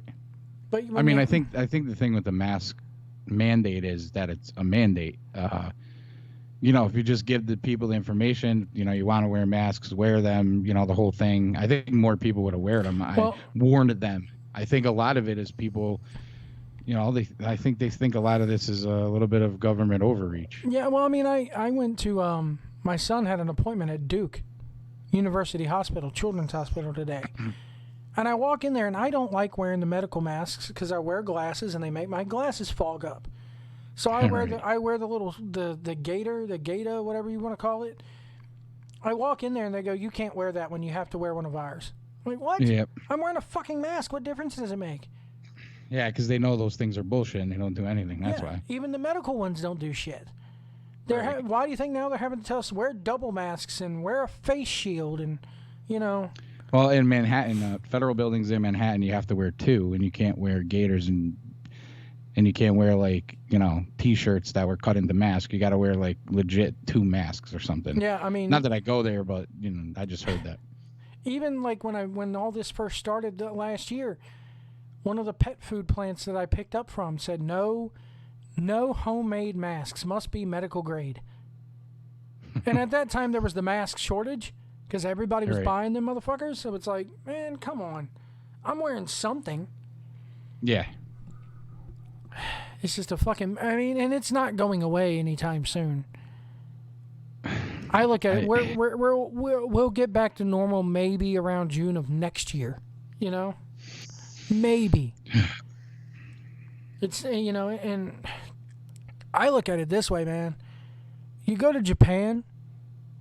If you're sick, if you even have a sniffle, it's common courtesy over there to wear a mask. That's why you see so many people wearing masks over there. It's not mandated, or at least it wasn't. Right. You wore one out of common courtesy. It's going to be like that here now. I hate it. I'm not going to lie. I fucking hate the mask. Oh, I hate them too, man. I hate them. I can barely breathe with them on. Well, the thing that makes me laugh is they bring up this, the flu's disappeared apparently. And they're saying, well, everybody's wearing masks. But then when it comes to COVID, they're like, well, if people wore masks, it'll go away faster. And it's like, well, wait a minute. You just said everybody's wearing masks, so the flu went away. But then they're not wearing masks when it comes to COVID. Here's what kills which me. Is it? People fail to realize the influenza, is a type of COVID virus. It's a type of COVID virus. It's just I think what's happening, I'm not a doctor, but I think what's happening is... people are feeling sick. They're getting tested for COVID. They're being tested negative, and they think they're okay, and they're probably not going to the doctor. My kid got it. My fucking kid got COVID? Yeah. My wife and my kid get. And here's what kills me is my wife. You know, she's a sturdy gal, if you know what I mean. She ain't gonna be airbrushed on the cover of Stick magazine anytime soon, nor would I want her to be. But right. Gotta have a little meat on them bones. Anyway. Unlike AC, who goes for them skinny cougars. I know your game, Joe White. You go for them skinny cougars at the bar. You go to grab one of AC's girls. You go to grab one of your girls' ass. All you get is knee joint and spine. It's fucking gross. You gotta have a butt. I like you know. I'm an ass man. I ain't gonna gotta have that ass. You gotta have a nice ass. If you ain't got a nice ass, I don't want to. No, go away. But anyway, I was at 285 when I got that shit. When it ended, I was at 261. Oh, 24 pounds. Wow. I'm now back up to 277. I would like to stay around there. Right. Because after the gallbladder surgery 2 years ago, I just started losing weight dramatically for no fucking reason. Dropping that 24 pounds that fast, that wasn't, that's not healthy. You know no, what it I mean? ain't. And it didn't feel healthy. It doesn't feel, it looks nice when I look at the scale. But my wife didn't lose a fucking pound, and she's pissed. Was she pretty sick too? Or? No, she didn't get it near as bad as I did. I mean, she got it bad. She had the headache, the chills, she didn't lose her sense of taste or smell like I did. But it's like she just had a really bad cold for a few weeks and ran a fever occasionally. And that's what kills me is I only ran a fever for like the day I went to the hospital, or the day before I went to the hospital, I woke up, was running 100-degree fever, 101-degree fever. Within 2 hours, it was gone. And like I would get chills off and on. My wife never experienced that. She just had a really bad cold, like a really bad sinus infection is what she said it felt like. My son, he didn't get any of that. He just had a really, really bad cough. Never ran a fever, nothing. But he's 11, and kids don't get it as bad. Kids battle it off. But I don't want him going back to fucking school. I don't care if the teachers have been fucking vaccinated. I'm more worried about these kids spreading it, Because I know... Well, they're saying the kids don't spread it that much. Bullshit. I know that kids can catch it. Yeah, but they're not...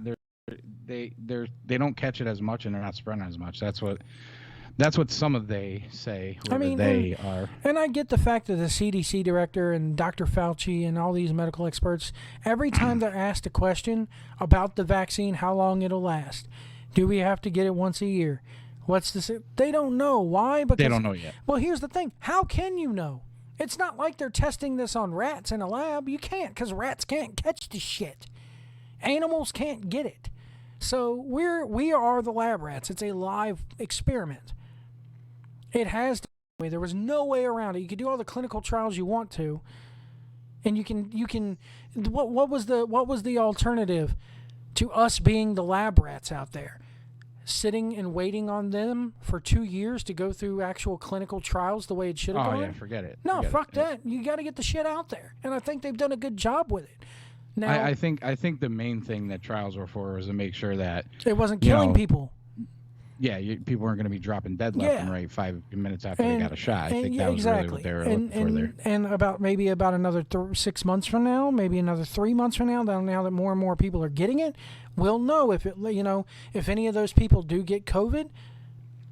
We'll know, hey, okay, this person's vaccinated. He caught the disease. How long after he was fully vaccinated did he catch the disease? There's so many. This is an ongoing live experiment. There's 3 different vaccines too. Oh yeah, there's a little bit different. My grandmother got the Pfizer, and the Johnson & Johnson one they're saying is a one-shot deal, but now there's these variants and everything.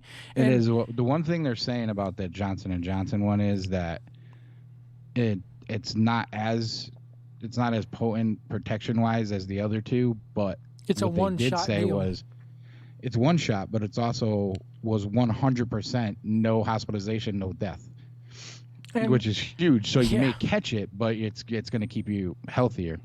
I mean, it's going to starve down the symptoms of it, You're going to get a very if you do get it, it's going to be if you do get it, it's going to be a very, very weak case, from what they're saying. And that's huge, especially for people who are a little bit older. My grandmother got it, but she hasn't left the house much since this shit started anyway, because she's 80-something years old, and I fucking told her not to. You know? Yeah, I mean, that age range, you got to be really careful. And here it is about a week after I got it, a week after I got over it, I'm like, oh, fuck yeah, I got the antibodies now. Don't know how long those antibodies last in your system, but I got the antibodies now. And then the South African variant comes over, and they say that, oh, the South African variant is famous for, you could catch that shit twice, So you're more likely to get it again with, I can't, my dumb redneck ass can't figure out how to word it correctly, but they say that if you've already had COVID and you're around somebody that has that South African variant, your ass, because you could still catch it. You'll catch that variant. Interesting. Yeah. I didn't hear that. How about your daughter? Did she catch anything? Is she in school down here in Virginia? Or? Yeah, but spends 80% of her time in the. She's got an on-campus apartment, and she only has one in-person class. There you go. So far, so good. She hasn't caught anything. Oh, man. She's up here in Northern Virginia too, with all them fucking crazies. Ugh. Yeah, she's not really. She's there doing her online classes. She's not really going out much. There's not a lot of activities at the school. How's she liking good old Virginia? Oh, she loves it. Has she made it down to Richmond yet or anything? Or? Yeah, last year before everything went to shit, her and the girls she's friends with, they were traveling around.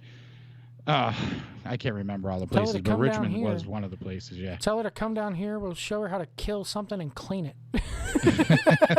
Oh, sure she'll rush right down for that one. Oh, man. I'm not a hunter by any means. I'm not a... I live in the South, but I don't like hunting. I don't really like fishing.